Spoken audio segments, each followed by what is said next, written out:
할렐루야. 오늘 이렇게 귀한 시간에 참여하신 분들에게 감사를 드리고 또 축하를 드리고 또 여러분들은 정말 복받은 여러분들입니다. 참석하는 것도 참 좋지만 여기서 삶을 다시 한번 깨닫고 결단하게 되어지면 우리의 삶이 놀랍게 달라지게 될 것인데, 그런 놀라운 삶의 변화의 이번 집회가 될 수 있기를 바랍니다. 어제 우리 강사님께서 말씀하신 가운데 성부, 그런 말씀인데, 성부가 뭐죠? 성부가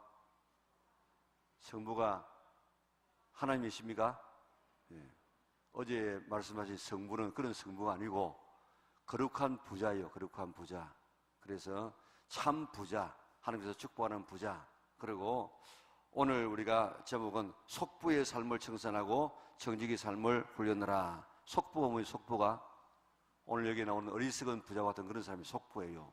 세속적인 부자, 그런 부자를 지금 이야기하고 있습니다. 오늘 지금 이 길면 길지만은 본래는 우리 주일날 저녁에도 2시간을 말씀하시려고 했는데 90분 타임으로 주일날 여러분들 다 하루 종일 봉사하느라고 힘들고 그래서 우리 강사님이 1시간 줄이고 그렇게 말씀을 드렸습니다. 어제도 우리 장시간 2시간 걸쳐서 말씀하셨고 오늘도 아마 그렇게 하실 것인데, 이번 기회에 좀 힘들지만은 우리 끝까지 오늘 내일 잘 참여하시고 강의 시간을 가지고는 다 지금 우리가 이해할 수 없습니다.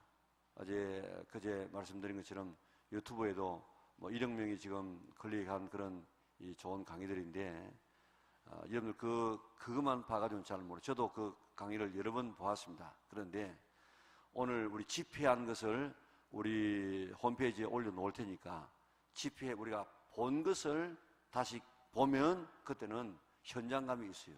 그러니까 여러분들이 한번 다시 한번 보시기를 바라고, 좀 그래도 좀 마음에 차지 않는 분들은 책을 보면 되어줘요.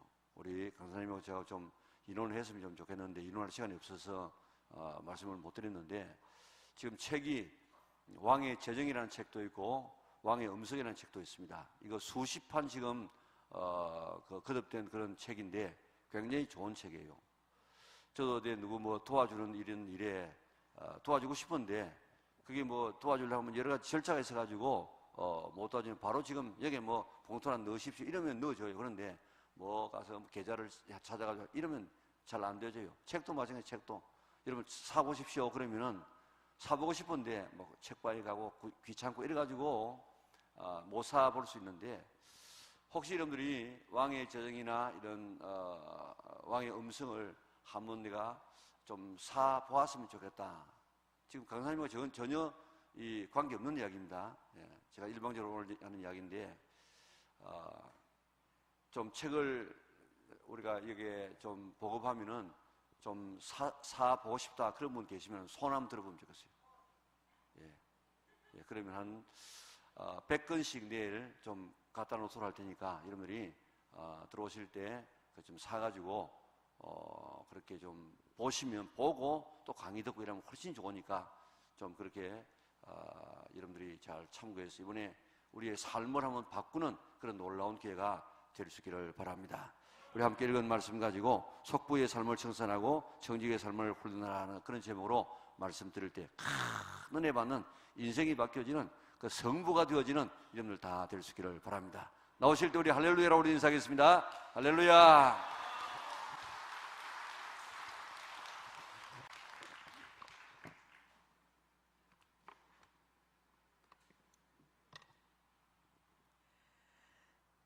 잘 보내셨어요? 저는 오늘 우리 부산에 NCMN에 중요한 사역이 있어서 우리 NCMN의 리더들이 부산으로 총 출동을 했습니다.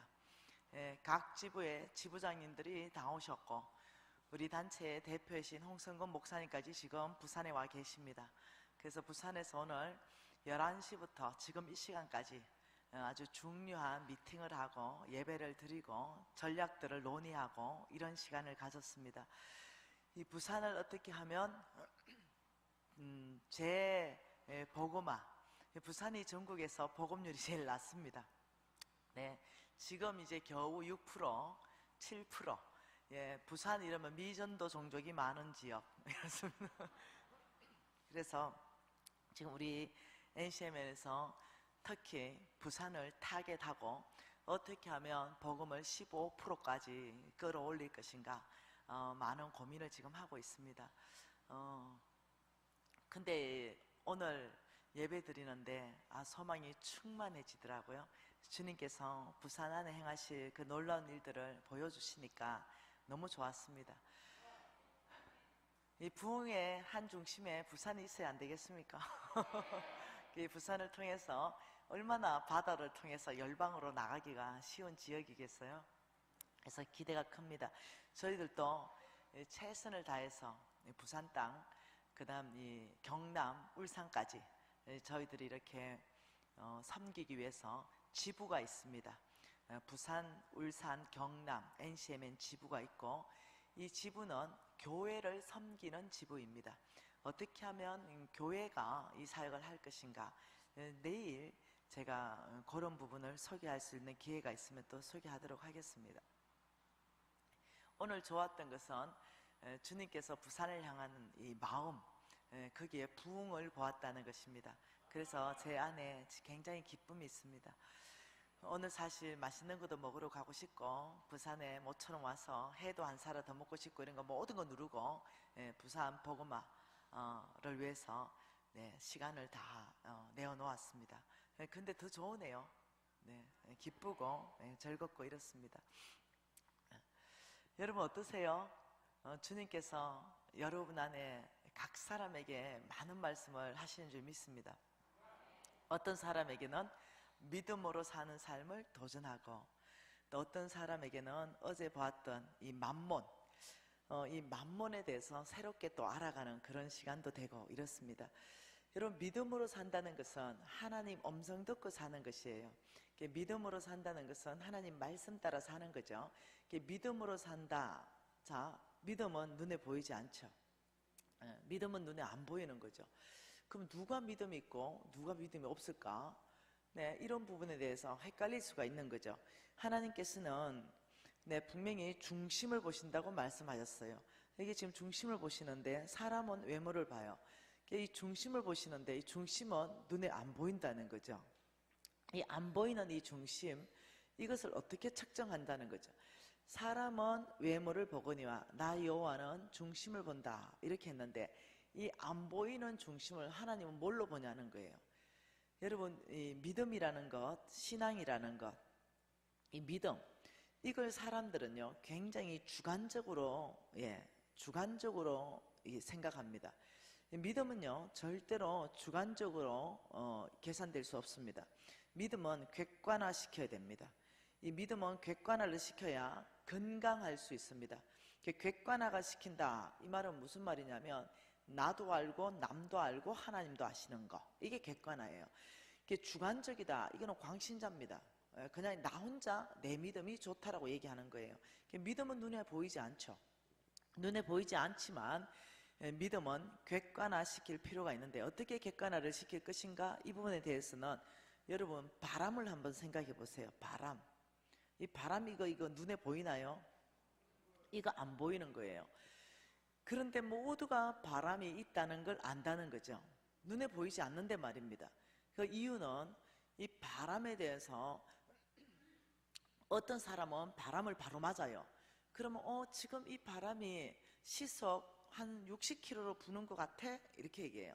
근데 어떤 사람은 건물 좀 비스듬히 있는 거죠. 건물이 바람을 한번 막았어요. 아닌 것 같아. 지금은 시속 한 30km밖에 안 돼 보이는데 똑같은 바람인데요, 시속이. 그런데 평가가 다르다는 거죠. 그러면 이 바람을 객관적으로 측정해야 된다는 거죠. 그러면 이 바람을 객관적으로 측정하기 위해서는 이 풍력계라는 걸 설치하면 돼요. 풍력계를 설치하면 객관적으로 시속 60km 정확하게 측정이 된다는 거죠. 이 바람이 지금 어디서 부는 거야? 동에서 서를 불어? 모르는 거죠.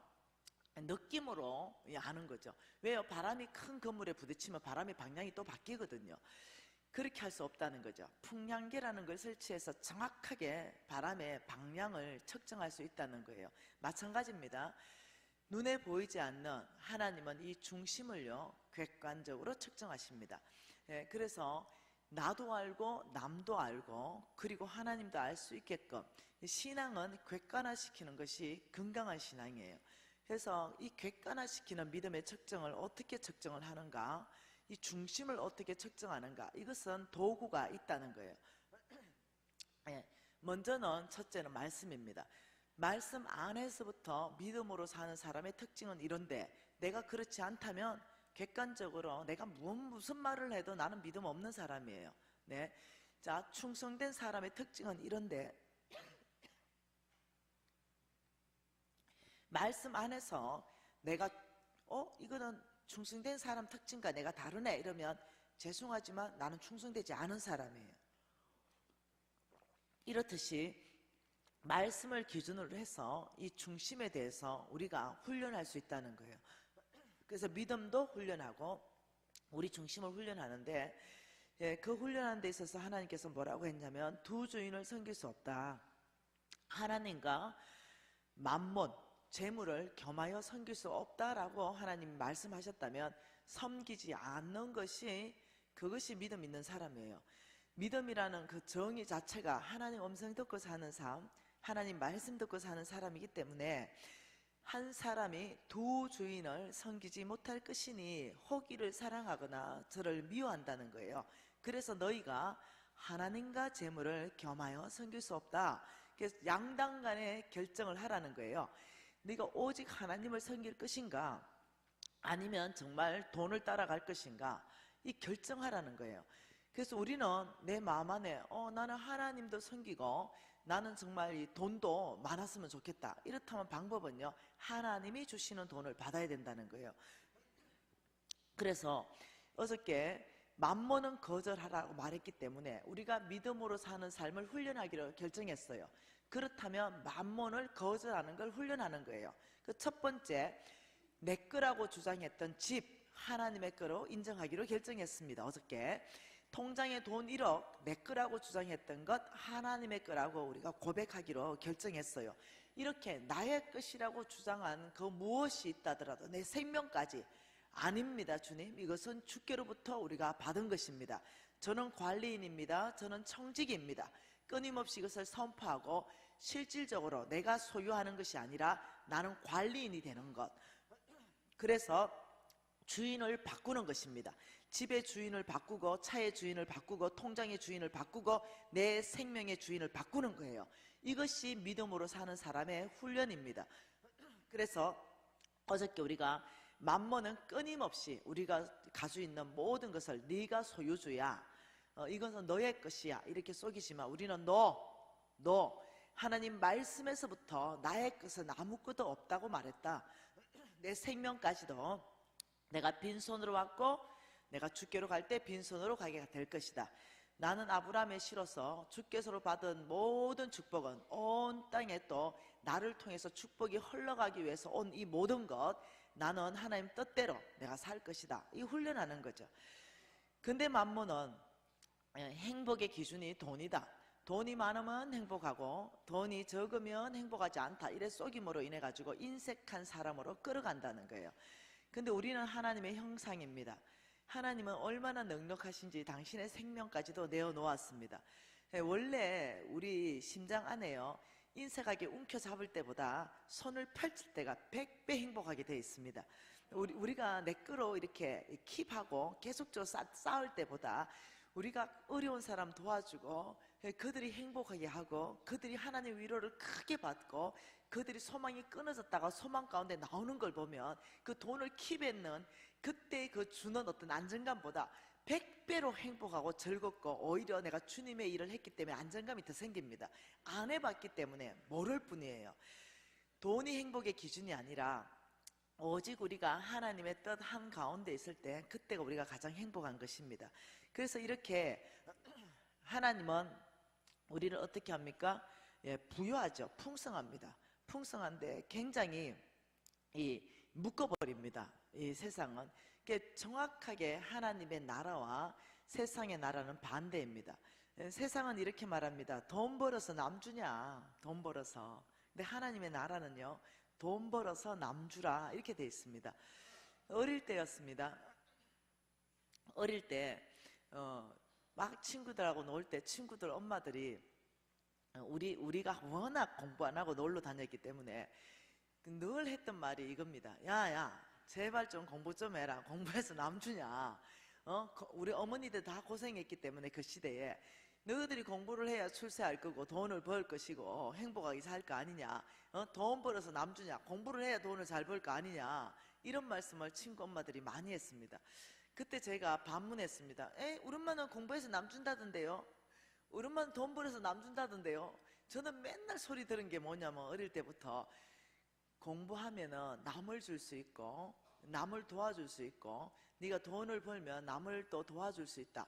늘 그런 말을 했는데 우리 엄마의 메시지와 친구 엄마들의 메시지가 진짜 너무 달랐어요. 그래서 내가 많이 꿀밤도 맞았습니다. 그 친구 엄마들한테 쓸데없는 소리 한다고. 그런데 나중에 우리 어머니의 가르침이 얼마나 성경적이었는지 알게 되었습니다. 에베소서 4장 28절 말씀을 보면은 너희 손으로 선한 수고를 하라. 가난한 사람들에게 줄 수 있도록 이렇게 말합니다. 가난한 사람에게 줄 수 있도록 너희 손으로 선한 수고를 하라. 이 말을 바꿔놓고 말하면은 돈 벌어서 남 주라. 더 적극적인 말로 바꿔보면 남 주기 위해서 돈 벌어라. 성경 전체는 그렇게 되어 있습니다. 주라. 성경 전체는 주라는 거예요. 필요한 그 사람한테 주라는 겁니다. 그런데 놀랍도록 그러면 나는 너에게 더해서 넘치도록 준다. 이게 늘 성경 이야기입니다. 그래서 하나님이 얼마나 풍성하시고 우리가 남 주는 것이 없어지는 것이 아니라 하나님께서 갚아주신다고 성경은 끊임없이 얘기하고 있다는 것이에요. 그러면서 또 만몬은 돈이 전능자다 이렇게 가리킵니다. 돈이면 모든 게 해결되지. 돈 가지고 해결 안 되는 게 뭐가 있냐. 네, 사실 그렇죠. 이 세상의 시스템 안에서는 돈만 있으면 국회의원 빠지도 합니다. 돈만 있으면. 돈으로 해결 안 되는 거 있으면 나와봐라 이렇게 하면서 이런 사람은 어디까지 가냐면요, 부정직한 삶으로 가게 되어 있습니다. 돈으로 모든 것을 해결할 수 있다 이런 사고관에 딱 잡히게 되면요, 이 사람의 삶은 돈을 사랑함이 일만하게 뿌리가 되고 악한 열매를 맺게 된다 이렇게 되는데, 이 사람은 모든 것이 만몬이 이렇게 말하거든요. 돈은 전능하다. 돈으로 해결해라. 돌아갈 거 뭐가 있냐. 돈으로 해결하고 빨리 더 빠른 길로 가라 이렇게 얘기하는 거예요. 저는요 이것이 만몬의 거짓말인지를 모르고 좋은 어떤 선배들의 조언으로 받아들였습니다. 제가 혼합신앙이 있었다 했잖아요. 성경은 절대 진리라고 생각하지 않고 성경도 좋은 내 삶의 참고서, 그리고 선배들의 조언도 참고서, 그리고 좋은 내가 경영학 이론 개론을 배웠던 것도 참고서, 그래서 온 이 믹스를 시켜가지고 성경 말씀대로도 하고 선배들의 조언대로도 하고 내가 배운 이론대로도 하고 이렇게 막 사업을 펼쳐갔습니다. 그래서 선배들이 이렇게 말했죠. 야, 세금 그거 다 내면 안 된다. 세금 낼 돈으로 세금 이중장부하고 분식회계하고 그 돈으로 네가 좋아하는 아프리카 선교사 도와주라. 차라리 그 돈으로 교회를 세워라. 그게 훨씬 더 가치 있지 않냐. 왜 세금 내봐도 우리나라 부정직하잖아. 공무원들이 떼먹잖아. 뭐 이런 얘기 굉장히 설득력 있게끔 다가옵니다. 그래서 제가 절대 진리의 성경을 놓지 않다 보니까 그렇다. 너무 일리가 있다. 내가 세금 아무리 많이 내도 공무원들이 떼먹는 데는데 차라리 내가 그 돈을 이중장부하든 분식회계를 하든 해서 내가 차라리 아프리카에 선교사 도와주는 게 100번 낫겠다 이런 생각이 쭉 들어오는 거예요. 여러분, 영적 전쟁은 어디에서 시작되냐면 생각에서 시작됩니다. 이 생각을 누가 장악하냐에 따라서 결과는 그대로 일어납니다. 이 생각 안에서부터 우리가 성령께 장악되느냐 아니면 악한 영에게 장악되느냐 따라가지고 생각 안에, 여기가 영적 전쟁터입니다. 귀신들, 바깥에 있는 귀신들 이런 건 아무것도 아니에요. 왜? 예수의 이름 앞에 그들이 무릎 꿇고 떠나가고 이런 게 무서운 게 아닙니다. 정말 어떠냐면 무서운 것은 우리의 생각을 내어준다는 거예요. 사단에게 내어준다는 거죠. 저는 그렇게 되었어요. 생각을 사단에게 내어주다 보니까 내 생각을 사단이 장악하게 되었어요. 그러니까 그렇지, 개처럼 벌어서 정성처럼 잘 쓰면은 그러면 되지. 굳이 내가 이렇게 세금에 충성할 필요가 뭐가 있냐, 이런 생각이 쑥 들어오다 보니까 이제 제 안에 삶이 부정직한 게 드러나기 시작하는 거예요. 그래서 제가 사업을 할 때 이 높은 위치에 있는 국회의원들, 이런 사람들에게 뒷돈을 대주기 시작했습니다. 이유는 정보를 빼기 위해서였습니다. 그래서 정보를 빼서 그런 국회의원들이 정보를 줍니다. 그러면 그 정보에 제가 이제 입찰을 하게 되고, 그런 입찰을 하게 되면은 입찰에 뭐 최고의 어떤 금액을 쓰는 사람, 혹은 중간 금액, 혹은 최저 금액, 이런 것들을 다 정보를 캐내서 입찰에 들어갑니다. 입찰에 들어갈 때도 그냥 이렇게 들어가는 게 아니라 입찰 마감 1분 전까지 기다리고 있습니다. 왜요? 정보가 나오거든요. 그러면 거기서 착수금을 3천만 원 달라 그럽니다. 그러면 착수금을 3천만 원 넘겨주면, 내가 입찰에 당선되면 그러면 나머지 7천만 원 이제 넘겨주면 되는 거예요. 그래서 이제 착수금 넘겨주고 기다리고 있으면, 예를 들면 얼마 써넣어라, 이게 이제 떨어져요. 그걸 그대로 써놓으면 내가 당선돼요. 그러면 이제 내가 이미 1억이 건너갔기 때문에 1억을 빼야 돼요. 그러면 다음 철근 하나라도 빼야 됩니다. 그러면 철근 하나라도 빼려 그러면 어떻게 해요? 또 다른 사람들에게 또 뇌물을 또 줘야 되는 거예요. 그래야 또 어떻게 이게 또 허락서를 받으니까. 이런 식으로 사업을 하는데 돈은 모이기 시작했습니다. 돈은 많아지기 시작했고, 괜찮네, 이러면서 이 영역이 그것뿐 아닙니다. 다른 영역까지 번져가기 시작했습니다. 근데 양심의 가책이라는 게 하나도 없었어요. 여러분 아십니까? 이 죄를 짓고 죄를 또 짓고 죄를 또 지으면 담대해집니다. 그게 두려워지는 것이 아니라 처음 죄를 짓을 때만 좀 두렵지, 짓고 아무 일 없네요, 사업이 망하는 것도 아니고, 그러면 좀 더 담대해지고, 그러면 좀 더 적극적으로 이제 더 부정직하고 이제 이렇게 됩니다. 그렇게 하면서 이제 제 양심이 이제 마비되기 시작하는 거죠. 여러분, 저는 대학 다닐 때 나병환자촌에 가서 사역한 적이 있습니다. 그때 이게 손이 이렇게 문드러진 나병 환자들을 제가 봤는데 얼마나 아프셨어요. 내가 손 잡아주면서 이러니까 막 웃어요. 나병 환자는 안 아프대요. 이게 감각이 다 사라지고 손가락이 떨어지고 발가락이 떨어져도 이 감각 자체가 없대요. 그래서 안 아프다는 거예요. 아, 그러냐고. 근데 제가 알게 된 거죠. 영적 어떤 나병 환자, 문둥병 환자도 똑같다는 걸 알았어요. 뭐냐면 아무리 하나님의 말씀이 선포되어도 이게 양심에 가책이 안 오는 거예요. 이게 양심의 찔림으로 와가지고 행동을 돌이키질 않는 거예요. 영적 문둥병 환자에 제가 걸려 있는 거예요. 그런 상황에서 뭐 성경 읽어도 뭐 여러 번 정직하라 말 있어도 뭐 그거는 성경에 있는 얘기고, 나는 지금 돈 열심히 벌어가 좋은 일을 해야 되는 사람이고, 별로 그 성경 말씀이 저의 삶에 영향력이 없는 거죠. 이런 상황 가운데서 얼만큼 이제 제가 이 영적 문둥병 환자가 됐냐면은, 제가 뭐 물건을 막 팔잖아요. 물건을 팔면 그 다 이제 뭐 한 10만 원 정도 받아야 되는 물건이에요. 그런데 어리숙한 아줌마가 오는 거예요. 그리고 무지하게 제가 이제 안경점을 했는데 그 10만 원 받고 팔아야 되는 태예요. 근데 플러스 마이너스 10% 정도 받아도 되는데, 제가 어리숙한 아줌마가 이제 우리 안경 기사들하고는 이미 다 얘기가 되어 있어요. 10만 원짜리 많이 받으면 플러스 10%, 적게 받으면 마이너스 10% 이렇게까지 융통성 있게 해놨어요. 그런데 어떤 사모님이 오셨는데 너무 순진하고 착한 거예요. 그래서 제가 열심히 커피도 타드리고 봉사도 하고 이러니까 이 사모님이 또 내가 보통 친절합니까? 그러니까 무지 나를 좋아하고 신뢰하길래 이 태를 골랐는데 10만 원인데 분명히 얼마냐 하는 거죠. 그 눈치 봐서 사모님 이 태는 15만 원입니다. 이러면 사모님이 너무 좋아요, 이거 해주세요, 이제 이렇게 하는 거예요. 그러면 10만 원짜리를 15만 원에 팔아가지고 차트를 끊습니다. 그리고는 이제 사모님 잘 배웅해드리고 그때 제가 안경점을 100평을 하고 있었는데 우리 안에 안경 기사가 20명이 있습니다. 그 20명 다 불러가지고 내가 야, 장사는 이렇게 하는 거야. 이러면서 이제 차트 펴놓고 내가 막 설명하는 거죠. 네가 팔았으면 오늘 9만 원이다. 네가 팔았으면. 이러면서 내가 이 상술이 얼마나 좋은지 이걸 쭉 얘기하니까 그게 가장 막내로 들어온 그 기사 하나가 제가 늘 고신사대라고 자랑했고 늘 시작하기 전에 30분씩 제가 말씀 전했거든요. 네, 그러면서 나는 내가 얼마나 내가 영적인 사람이고 내가 얼마나 이 교회에 충성하는 사람인지 이걸 다 알아요. 네.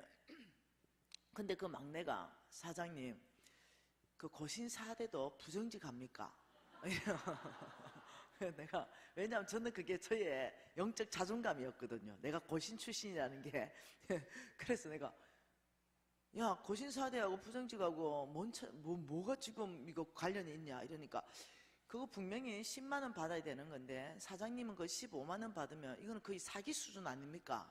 이래 말을. 그래서 내가 니는 그러니까 잘린다고 내가 니는 그러니까 그렇게 니는 이 사업 수단이 없으니까 그러니까 네가 팔면 9만 원이라고 내가 이러면서 내가 어디 이게 사기냐 내가 커피 타준 가격 내가 상담해준 가격 내가 안경 시력 검사해준 가격 내가 그 서비스 차지라는 게 있지 않냐 이게 상술이지 무슨 놈의 이게 사기냐. 근데 그 아이 눈에는 사기인데 나는 이미 감각이 상실된 거예요. 이걸 사기라는 생각 자체가 안 드는 거죠. 예. 그냥 어떠냐 15만 원 받을 수도 있고 9만 원 받을 수도 있지 이렇게 생각이 드는 거죠. 근데 그 적절한 가격은 얼마라고요? 10만 원이에요. 부자가 와도 10만 원이고 가난한 사람 와도 10만 원인데 이걸 그냥 내 마음대로 그냥 점포가 어리숙하면은 올려받는 거예요. 근데 양심의 가책이 하나도 안 오는 거죠. 네. 어느 날이었습니다. 10만 원 받아야 되는 건데 아줌마가 죽을 상을 하는 거예요. 그래 어쩔 수 없이 10,000원을 깎아줬네요. 그래도 다 남아요. 책정을 그렇게 해놨기 때문에. 근데 이 아줌마가 너무 죽을 상을 하는 거예요. 그래가지고 이제 한 2,000원 정도 더 빼줬어요. 이런 상태에서 가면서 2,000원 빼줘도 다 남아요. 옛날에는 안경 좀 많이 남았잖아요. 요즘은 여러분 깎지 마세요. 덜 남아요 요즘은. 그래서 내가 이제 배웅을 해드리면서 사모님 진짜 오늘 미치고 장사했습니다 이러는 거예요. 미쳤겠어요? 아니요 다 남았어요. 내 남굴 거 다 남았어요. 그런데 이 양심이 마비되고 양심이 이 화인 맞은 것처럼 문둥병 환자가 되다 보니까 내가 거짓말하고 있는데 이게 거짓말이라는 자체를 인식을 못하는 거예요. 분명히 다 남았어요. 그럼에도 불구하고 뭘 하냐면 하나도 안 남았습니다. 혹은 오늘 미치고 장사했습니다. 이게 그냥 습관처럼 입에 붙었다니까요. 그런데도 내가 그 행동이 부적절하다는 자체도 인식을 못합니다. 이런 상태에서 내가 했던 모든 사업의 영역들은 부정직이요, 어떤 이 거짓말이요, 이런 것들이 있는데도 나는 그것이 사업 수단이다 이렇게 생각을 하고 있는 거죠. 그러면서 사업은 승승장구했습니다. 예, 사업은 더 확대되기 시작했습니다. 사업은 우리나라를 넘어가기 시작했고 무역으로 발전하기 시작하고 사업을 해서 빌딩을 구입하기 시작하고 더 탁월해지기 시작했어요. 그러니 저는 더 하나님 나라에 헌신하게 되고 더 이게 헌금도 더 하게 되고 그래서 나는 전혀 문제가 없었어요. 근데 어느 날이었죠. 제가 이중장부를 하기 때문에 나를 가장 신뢰하는 내 친구를 우리 회사의 회계로 세웠습니다. 예, 그때는 이런 게 있었습니다. 바지 사장. 네, 왜냐면 부정직하게 하려면요 본인 이름으로 못해요. 그래서 바지 사장, 백수들을 바지 사장으로 세워가 그 사람 앞으로 회사를 열어가지고 부정직하게 하고 혹시나 잘못되면 그 사람 뒤를 봐주고 또 다르게 회사를 열고 이런 식으로 실명제가 아니었습니다. 그러니 내 바지 사장들이 많은 거예요. 실질적으로 내가 오는데 바지 사장 다 해가지고 뭔가 잘못되면 그 사람 어떻게 한 6개월 들어갔다 나오면 돼요. 내가 다 뒤를 봐주면 되고 이런 시대였습니다. 시대가.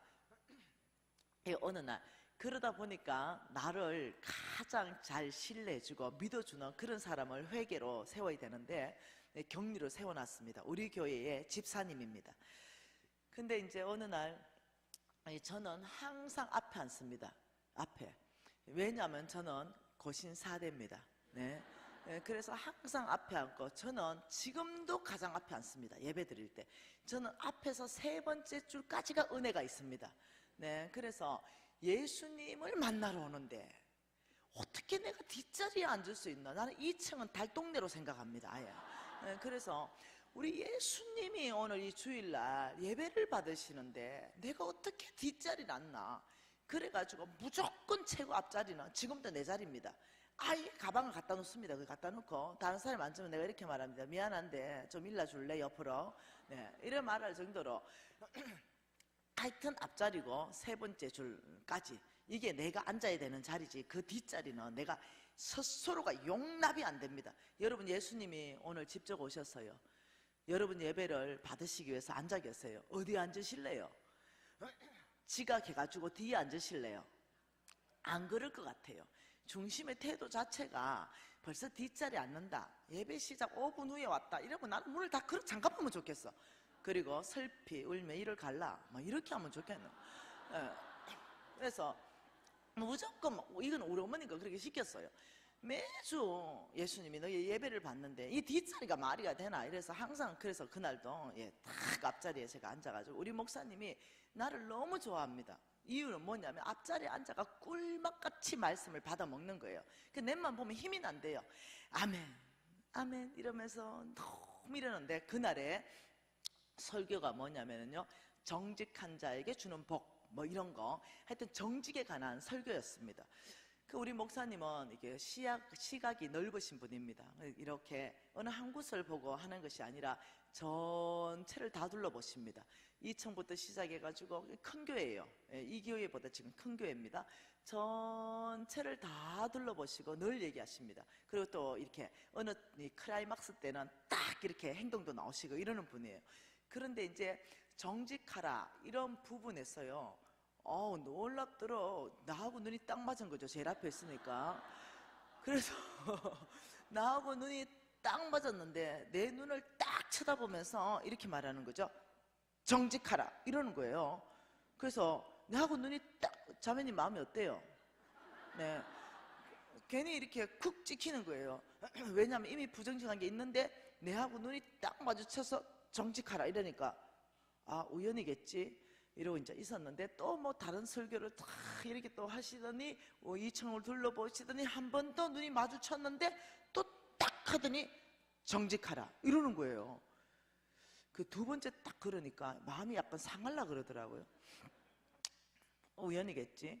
이런 또 막 설교하더니 3번째 손가락을 딱 지져가더니 정직하라 이러는 거예요. 그때 딱 드는 생각이, 내 친구 회계 집사 경리 이거 잘라야 되겠다. 우리 담임 목사님한테 다 일러줬구나. 이제 마음이 막 속이 부글부글하기 시작해요. 얼마나 부글부글한지 그냥 죽을 지경이 됐어요. 그러니까 이제 내가 이걸 담임 목사님한테 다 그래 일러줬다 쳐보자 이제 혼자 생각하는 거예요.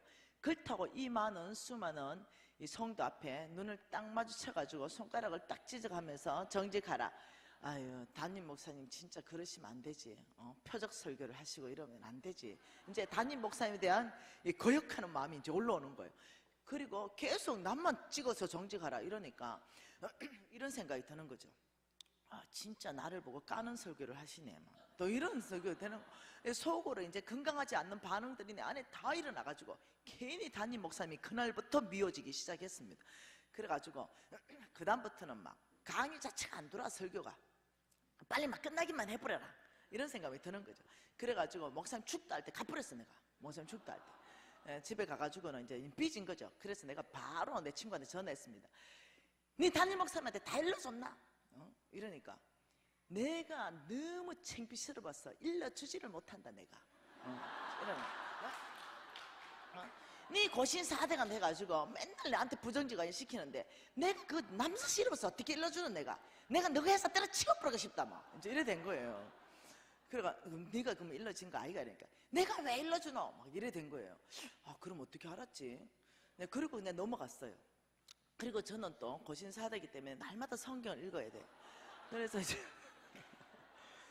이제 날마다 이제 성경을 이렇게 읽고 이랬는데 그날따라 정직해야 되는 말씀이 너무 많은 거예요. 그날따라. 그래서 성경 읽고 싶지 않은 거죠. 그래서 이렇게 덮어놓고 이제 뭐 다른 일 하다가 갑자기 약간 불안한 거예요.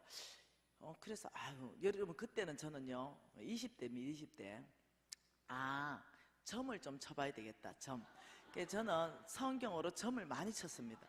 그리고 기도하고 주여 한 말씀 내려 주시옵소서. 주여 한 말씀 내려 주시옵소서.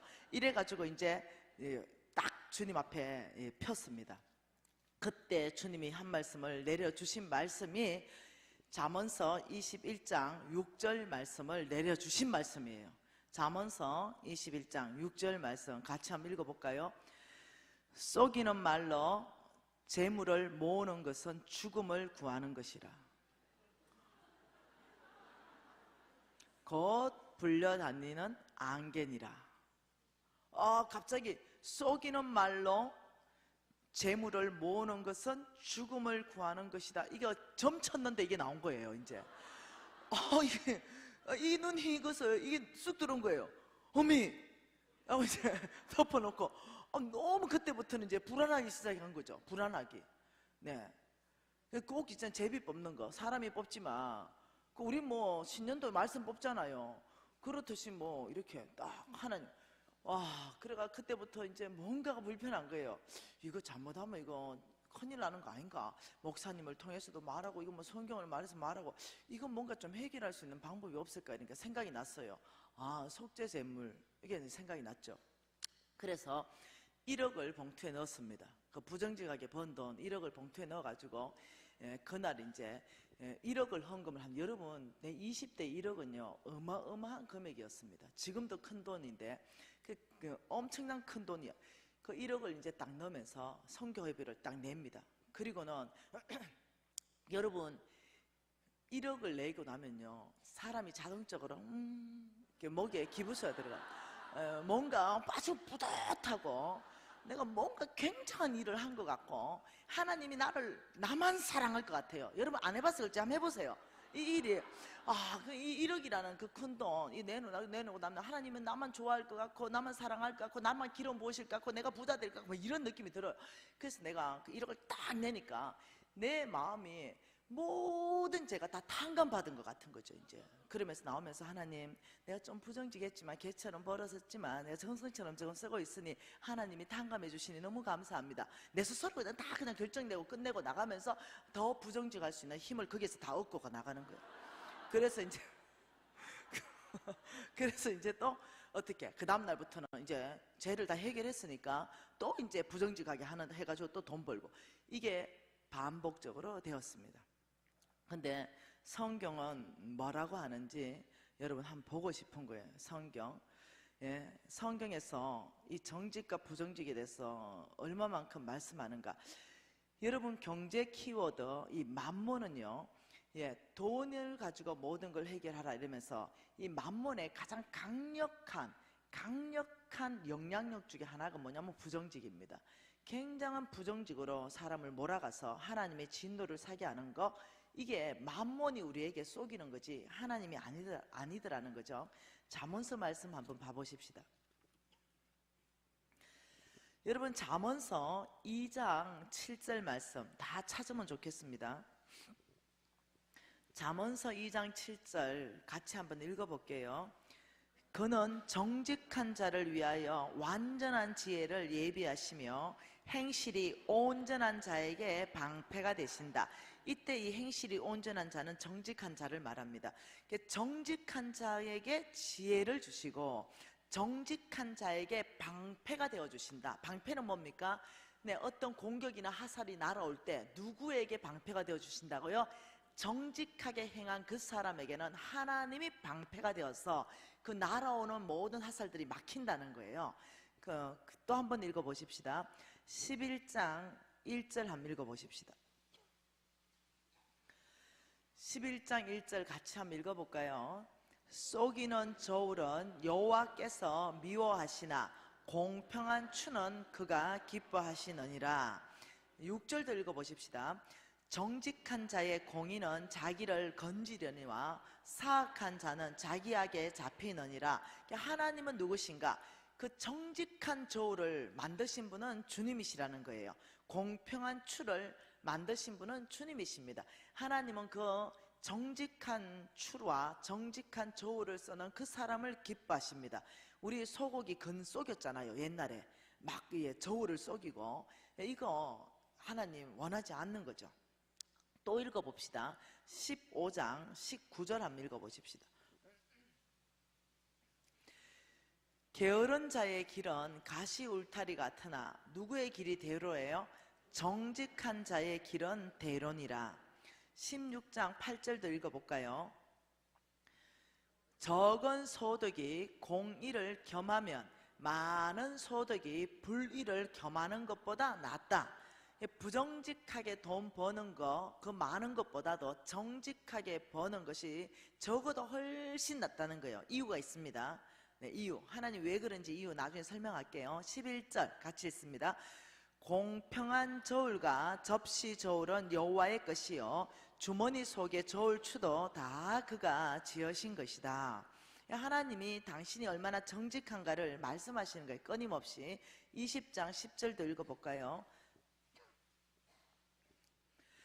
한결같이 않는 저울추와 한결같이 않는 대는 다 여호와께서 미워하신다. 부정직을 미워하신다는 얘기입니다. 그러면서 21장 6절 말씀이 속이는 말로 재물을 모으는 것은 차라리 죽음을 구하는 것이다. 여러분, 하나님의 이 경제 키워드, 하나님이 주시는 재물을 열 수 있는 키가 정직입니다. 네, 이 경제 영역의 문을 열 수 있는 것이 정직이에요. 네, 예를 들어서 이 예술 영역이 문을 열 수 있는 게 거룩함이라면, 가정 영역에는 예를 들면 사랑이라면, 종교 영역의 긍휼이라면, 과학기술 영역 안에서는 어떤 이 지혜, 창조, 네, 그다음 교육에는 지혜, 그다음 정치에는 공의, 경제 영역이라면 열 수 있는 키가 뭐냐면은 세워져야 되는, 하나님 성품으로 세워져야 되는 게 정직이에요.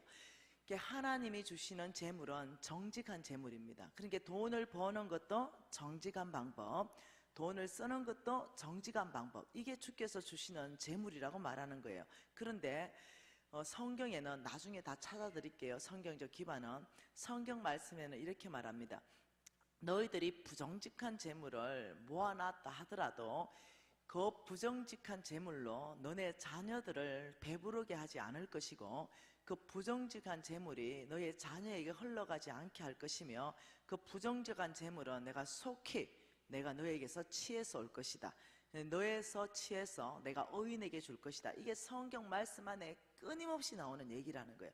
어느 순간까지는 부정직한 거, 기회를 준다는 거죠. 제가 지나서 생각해 보니 우리 어머니의 신앙으로 하나님께서 굉장히 저에게 기회를 많이 주셨습니다. 회개할 수 있는 기회, 그 수많은 사람들이 예배했는데 우리 담임 목사님을 통해서 그날 나에게 3번이나 경고하시면서 너는 정직해야 된다. 이건 특별한 하나님의 은혜인 거죠. 근데 양심이 마비가 되고 양심이 화인 맞고 문둥병 환자가 되니 이 하나님이 주신 이 기회를 놓치면서 오히려 담임 목사님을 거역하는 거예요. 오히려 담임 목사님을 대적하는 거죠. 오히려 담임 목사님이 나를 찍어서 무슨 까는 설교를 했다, 이런 식으로 오해를 하는 거예요. 지나서 내가 생각해 보니까 하나님을 굉장히 많이 떠나 있었던 거죠. 영적 감각도 상실해져 있었고, 점점점 돈을 위해서, 돈에 의해서 돈을 따라가는 삶을 살고 있었는데 여전히 나는 그걸 알지 못했어요. 여전히 교회 잘 나왔고, 여전히 새벽기도 드렸고, 여전히 헌금 잘했고, 봉사 많이 했고, 그러니까 내가 점점점 크리스찬이 아니라 정말 종교인이 되어 가는데, 크리스찬이라면 이 말씀 앞에 움직여져야 되거든요, 마음이. 그런데 이 마음이 무뎌진 거예요. 여러분도 진단할 수 있어요. 나는 영적 문둥병 환자 몇 기인가? 네, 주일날 목사님 설교에 은혜를 못 받은 지가 3개월이 넘었다. 목사님 문제 아닙니다. 똑같은 설교로 다른 사람 다 은혜 받고 있습니다. 내 문제입니다. 그거 일기입니다. 일기. 3개월 동안 내가 은혜가 없다. 암 일기 이러면 심각하죠. 암 일기 이러면 도려내야 되겠죠. 수술해야 되겠죠. 잘라내야 되겠죠. 내가 3개월 벌써 됐네. 이러면 일기. 나 1년인데도 아직 나는 교회에 예배할 때 기쁨이 충만하지 않고 내가 이 감각이 없다 이러면 여러분 1년 정도 지나면 3기 정도 됩니다. 3기. 3기. 이 정도 되면은 죽음이 왔다 갔다 하죠. 이 정도 되면 뭔가 결단해야 되죠. 여러분들이 자가 진단해보면 되는 거예요. 그러면 믿음으로 산다. 이걸 객관적으로 풍력계와 풍량계, 이게 뭐냐면 말씀이라는 거예요. 오늘 잠언서 말씀만 잠깐 봐도 강력한 풍력계와 풍량계를 설치해보니 내가 부정직하게 이렇게 말씀에 위배돼서 하니 나는 믿음의 사람이 아닌 거예요. 믿음의 사람은 말씀이 이렇다 그러면은 그 부정직한 걸 청산하기 시작하고 회개하고 돌이키기 시작하면서 정직하게 살기를 시작하는 거죠. 내가 부정직하게 살다 보니까 나도 속이고 사람도 나를 속이는 거예요. 제가 그 피시 종류를 좋아합니다. 이게 조기를 좋아하는데 조기를 구우면 한 자리에서 막 10마리도 먹고 이래요.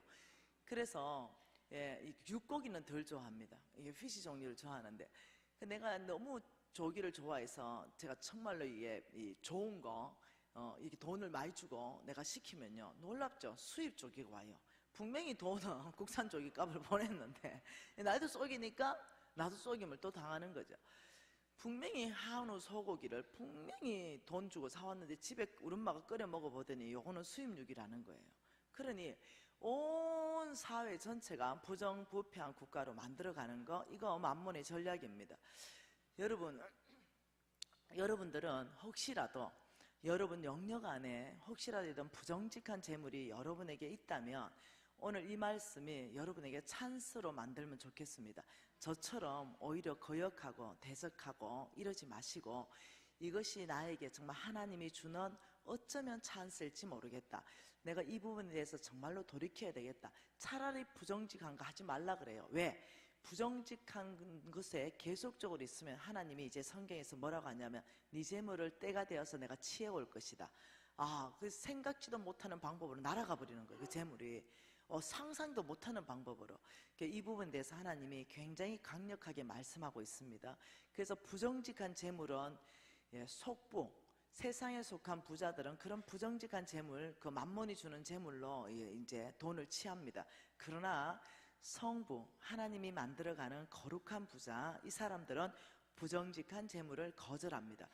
제가 이제 완전히 쫄딱 망하고 돈 다 날아가고 50억 빚지고 불치병 걸리고 이럴 때 제가 제 실패의 또 하나 원인을 뭘로 봤냐면 이 부정직한 삶을 봤습니다. 왜 그러냐? 성경이 절대 기준이 안 되다 보니까, 그러니까 어떠냐면은 그냥 쉽게 생각하는 거죠. 그냥 말씀이다 생각하는 거죠. 이게 절대 기준이 아니다 보니까. 말씀에서는 부정직하면 재물이 날아간다는데 나는 이렇게 생각하는 거죠. 뭐 설마 날아가겠노? 날아가봐야 진짜네? 이제 이래 되는 거예요. 네, 날아가기 전에는 이게 안 믿어지는 거예요. 정말 날아가야 어머 이게 정말로 하나님의 말씀은 정말로 1.1획도 틀림없이 성취가 되네 이렇게 되지. 그 재물이 있을 때는 제가 성경을 보통 읽었겠습니까? 얼마나 많은 구절에 제가 읽었겠어요. 그런데 그냥 성경에 기록된 말씀일 뿐이에요. 내 삶에는 적용이 안 되는 거예요. 근데 실질적으로 망해보니까 그때서 이래 되는 거죠. 이런 부정직한 사람은 재물이 날아가거나 혹은 재물이 모이지 않는다고 말합니다. 제가 한 달 전에 서울에 요만한 어떤 사이즈의 교회에서 집회를 했습니다. 근데 제가 옛날에 좀 이렇게 좀 살았던 사람이라서 이 사람들의 옷 입은 거, 사람들의 액세서리를 보면은 이 사람 견적이 나옵니다. 삶에 어느 정도 수준으로 사는가 이게 좀 나와요. 그래서 예를 들면은 뭐 아무리 자기가 명품백 들었다 하더라도 딱 한 가지만 딱 보면 이 사람은 평생 10개월 할부해가지고 명품백 억지로 들고 간 거 이거 다 나옵니다. 돈이 있어서 산 사람인가 10개월 할부해서 산 사람인가 이거 그냥 나와요. 그래서 제가 딱 보니까 어떤 형제가 제일 앞에 앉았는데 이 사람은 진짜 돈 있는 사람인 거예요. 그래서 내가 저 사람은 진짜 돈 있는 사람인데 돈 있는 사람은 표가 다릅니다. 그래서 이렇게 보면서 제가 관심을 가지고 있었습니다. 왜? 분명히 돈 있는 사람 같은데 너무 갈급하게 말씀을 꿀송이처럼 받아먹는 거예요. 돈이 그렇게 많아 보이는데 이런 일이 안 일어나거든요. 돈 많은 사람의 특징이 교만하거든요. 그래서 갈급해 가지고 제일 앞에 앉고 그래 안 해요. 그런데 막 그래서 내가 망했는가? 이제 이런 생각이 드는 거예요. 그래서 저 사람이 좀 나한테 오면 참 좋겠다, 좀 물어보면 좋겠다 이랬는데, 첫날도 안 오고 둘째 날도 안 오더니 셋째 날쯤에 제가 이제 브레이크타임에 얘가 왔는 거예요. 간사님 5분만 시간 내줄 수 있습니까? 오케이.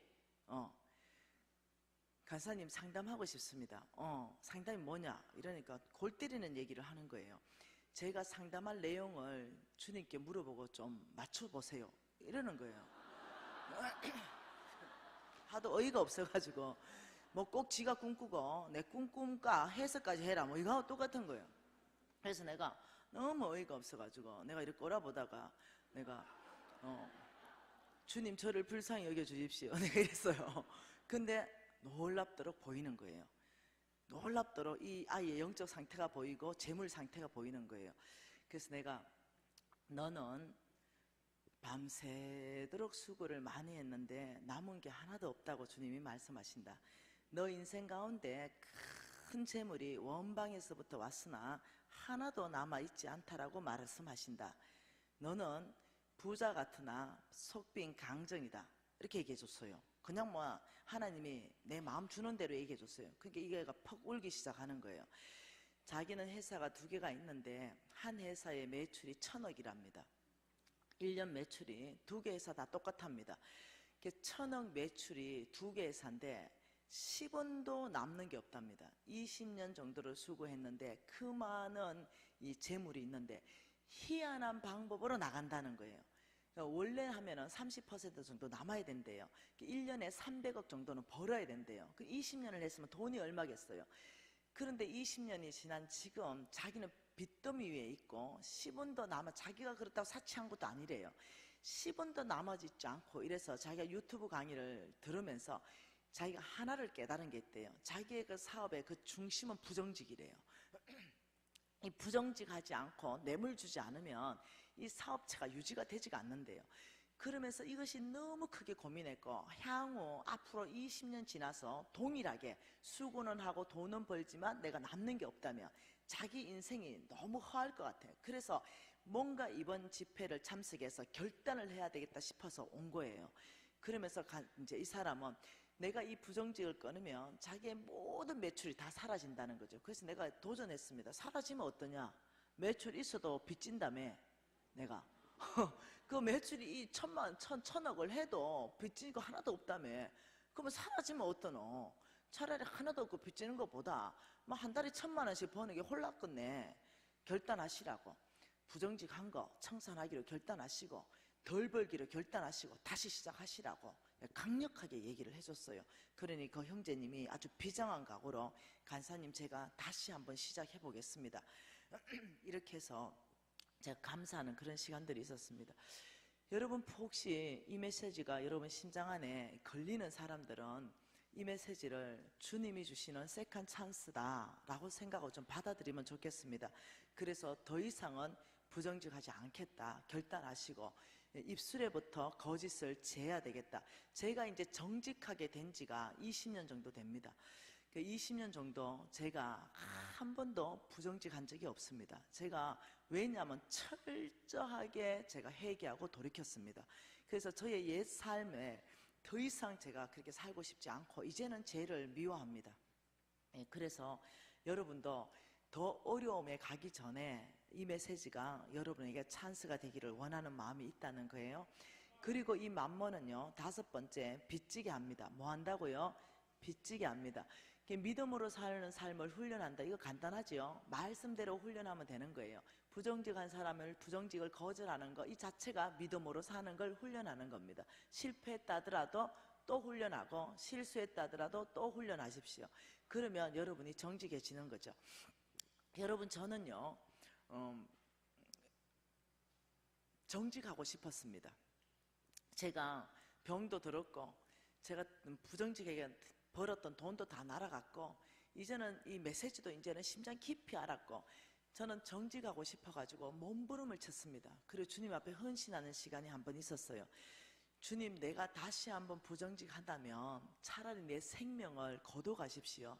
저는 더 이상 부정직한 게 싫습니다. 이렇게 제가 고백하는 시간이 있었습니다.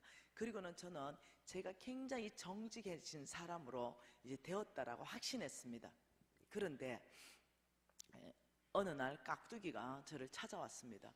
그리고 돈을 몇 천만 원 빚진 거, 그게 일수 쓴 거, 일수 깍두기가 찾아와가지고 이제 돈을 내놔라. 내가 돈 없다. 이러니까 우리 아이가 그때 유치원을 다니고 있었는데 우리 아이 사진을 내 앞에 몇 장을 던져 놓는 겁니다. 너 그 아이 어느 유치원 들어가는지 다 파악해놨다. 아이가 사라지기를 원하느냐? 돈을 가져올래? 딱 이렇게 하는 거예요. 근데 저는 정말 정직하고 싶어서 헌신했단 말이에요. 그런데 정직할 수 있는 환경이 안 만들어지는 거예요. 이 아이 목숨이 걸린 거예요. 지금 납치하겠다는 거죠. 그 압박을 하는 거죠. 그래서 굉장히 제 안에 두려움이 들어온 거예요. 너무너무 두려움이 들어가지고 어떻게 방법이 없는 거죠. 근데 제가 국가 자격증이 있어요. 이 국가 자격증을 대여해주면 뭐 2년 대여해주거나 3년 대여해주면 일시불로 3천이든 5천이든 받을 수 있는 거예요. 그래서 제가 고민하다가, 왜냐하면 이 아이가 꼭 납치될 것 같은 거예요. 하나님이 이 아이를 보호할 거라는 그 생각은 안 드는 거예요. 그래서 할 수 없이 내가 그만큼 헌신하고 정직하겠다고 결정했음에도 불구하고 제가 국가 자격증을 대여하기로 결정했어요. 그리고 국가 자격증을 대여해서 돈을 받아서 그 깍두기한테 제가 줬습니다.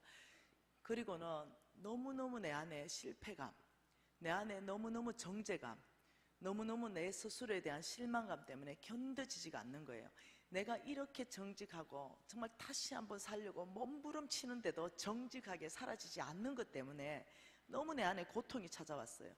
어느 날 12시 넘어가지고 모든 문이 잠겼을 때, 아무도 없을 때 제가 본당에 올라왔습니다. 올라와가 두 다리 뻘치고 앉아가지고 제가 인생에 있어서 그렇게 실패감에 잡혀본 적이 없어요. 나는 내가 이렇게 말했어요. 아니, 눈물 날라 그러냐. 아버지, 저를 버리십시오. 저는 소망이 없습니다. 아버지, 저는 희망이 없습니다. 저는 여전히 부정직합니다. 아버지, 저에게 기대를 끊으세요. 저는 이것밖에 안 돼요. 이러면서 난리가 난 거예요. 제 안에 제 심정은, 아버지, 저를 붙잡아 주세요. 아버지, 저를 불쌍히 여겨주세요. 이건데 이제 다른 말로 나오는 거예요. 그러면서 제가 몸부림을 쳤던 시간들, 아버지도 이제 저에게 더 이상 기대하지 마세요. 저를 놔주세요. 이러면서 저는 부정직한 사람이에요. 저는 그것밖에 안 되는 사람이에요. 제가 이거예요. 이러면서 그날 한 2시간 울었나요? 엄청나게 울고 있는데 너무 많이 울어서 거의 탈진했습니다. 그런 상황에서 엎어져 있는데 주님이 찾아오셨어요. 그때 주님이 찾아오셔서 저에게 2가지를 보여주셨습니다. 그것이 뭐였냐면은 베드로가 예수님하고 만나는 장면이었습니다. 베드로가 이렇게 말했죠. 모든 사람이 부인해도 저는 예수를 부인하지 않겠습니다. 아니다, 네가 닭 울기 전에 나를 3번 부인한다. 이게 무슨 소리입니까? 이 모든 사람이 부인해도 저는 절대로 당신을 부인하지 않는다. 이렇게 말했어요.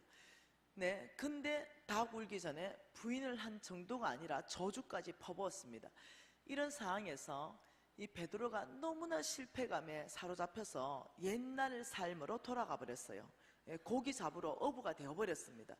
그때 우리 예수님이 저한테 깊은 내면 가운데 질문했습니다. 딸아, 베드로의 그때 그 고백이 진심이었겠냐, 거짓이었겠냐? 나는 모든 사람이 주를 부인해도 저는 절대로 주를 부인하지 않겠습니다. 이 베드로의 그때 고백할 때, 그때 그 고백은 진실이었단다.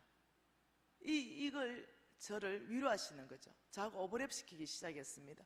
네가 절대로 정직하게 살겠다고 나한테 헌신한 거, 네 마음 그 진심으로 내가 받았다. 이렇게 말씀하시는 거예요. 그러면서 우리 예수님이 부활하셔서 제일 먼저 베드로를 찾아가는 거예요. 그리고 베드로 보고 이렇게 말했죠. 야, 너 부인 안 한다며. 그런데 네 그럴 수 있냐? 저주까지 하고. 이렇게 했다면 그날 베드로는 죽었을 겁니다. 그런데 우리 예수님이 베드로에게 이렇게 말합니다. 베드로야, 네가 날 사랑하느냐? 이렇게. 베드로가요, 담대하게 예라고 대답할 수 있는 질문은 그거 하나밖에 없었어요. 왜? 예수님을 사랑하는 그 베드로의 마음은 진심이었거든요. 그 우리 예수님이 대답하지 못하는 걸로 질문하는 것이 아니라, 베드로야, 네가 날 사랑하느냐?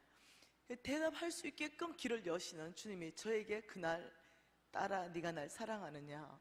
그래서 베드로가 대답하고, 주님이 아십니다. 3번 대답했어요. 그때 가장 실패감과 가장 정죄감에 사로잡혀 있는 그 베드로에게 사명 줍니다. 너는 이제 앞으로 사람 낚는 어부가 될 것이다. 그렇듯이 그날 주님이, 딸아, 네가 날 사랑하느냐? 예 라고 대답했을 때 주께서 저에게 내 양을 먹이라고 말씀하셨어요. 그때 주께서 사명 주셨습니다. 제가 그때 얼굴을 주님 앞에 들 수가 없었어요. 그때 제가 인격적으로 우리 예수님이 얼마나 이 제 부분에 대해서 미워하시는데 사람을 긍휼로 대하시는지 그걸 그냥 알아졌어요. 그리고 제가 그날 밤새도록 그 교회에서 떠날 수가 없었어요. 밤새도록 울었죠. 그리고는 제가 아침이 되었어요. 근데 제가 바뀌어져 있었습니다. 제가 그날 무슨 일이 일어났는지는 나는 몰라요. 그런데 제가 미워졌어요. 근데 제가 싫어졌습니다. 예수님이 죄를 바라보는 그 시선이 내 안에 다 생긴 거예요. 그래서 제가 이 비슷한 일이 또 있었습니다. 깍두기 같은 애들이 왔죠. 그리고 제가 집에 있는데 석유를 들고 왔습니다. 그리고 내 발이 부어버렸죠. 그리고는 이 나이트 하나를 딱 켜더니, 돈을 내놓을래? 내가 나이트를 지금 여기 던져버릴까? 이렇게 말했어요. 근데 저는 더 이상 부정직에서 해결하고 싶지 않았어요. 근데 그 건너방에는 우리 아들이 있었습니다. 굉장히 두려움에 휩싸였어요. 근데 주께서 저의 마음을 강하게 붙들어 주셨어요. 그래서 내가, 던지십시오. 차라리 저를 죽이십시오. 내가 더 이상 타협하지 않겠다. 그냥 싫어졌습니다. 그리고 저는 마땅히 제가 지은 대가를 받겠습니다. 그 던지세요. 나이타 던지세요. 그래서 당신이 마음이 풀린다면 그렇게 하세요. 그렇지만 제가 은혜를 구합니다. 한 번만 기회를 주신다면 제가 반드시 이 돈을 갚겠습니다. 근데 이 사람이 그냥 나이타를 던지지 못하고 그냥 집을 나갔습니다. 저는 이 사건들을 통하면서 더 이상 죄라는 그 자체가 그냥 싫어졌습니다. 그냥 이 하나님의 사랑에 이 충만함을 입으면 두려움을 내어 쫓는다는데 정말로 자유케 되었습니다. 그 이후로 제가 죄의 유혹을 받은 적은 없습니다. 이 부정직한 유혹 자체가 저한테 오지를 못했습니다. 왜냐하면 저는 목숨 걸고 노라고 얘기했고 싫었기 때문에.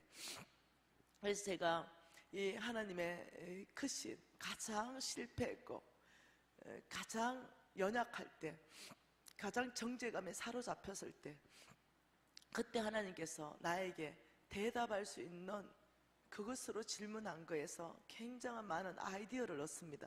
나는 그때까지 어떤 사람이었냐? 뭐 말을 할 때 모든 증거 자료를 다 확보해서 들이댑니다. 그리고 이랬잖아. 그 사람이, 예, 제가 그랬어요, 이렇게 할 때까지 몰아붙였습니다. 그리고 긴 건 기고 아닌 건 아니고 칼 같은 성격이었어요.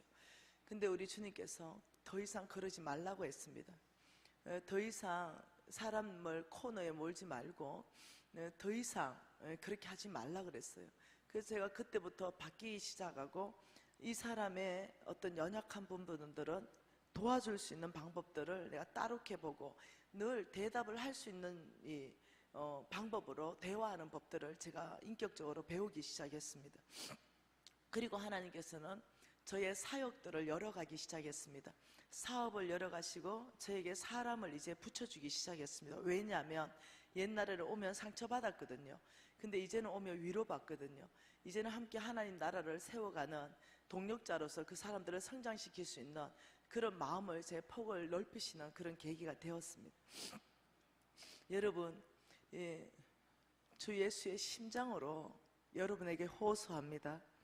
혹시 부정직한 삶을 살고 있다면 거기는 여러분 답이 없습니다. 여러분 떠나십시오.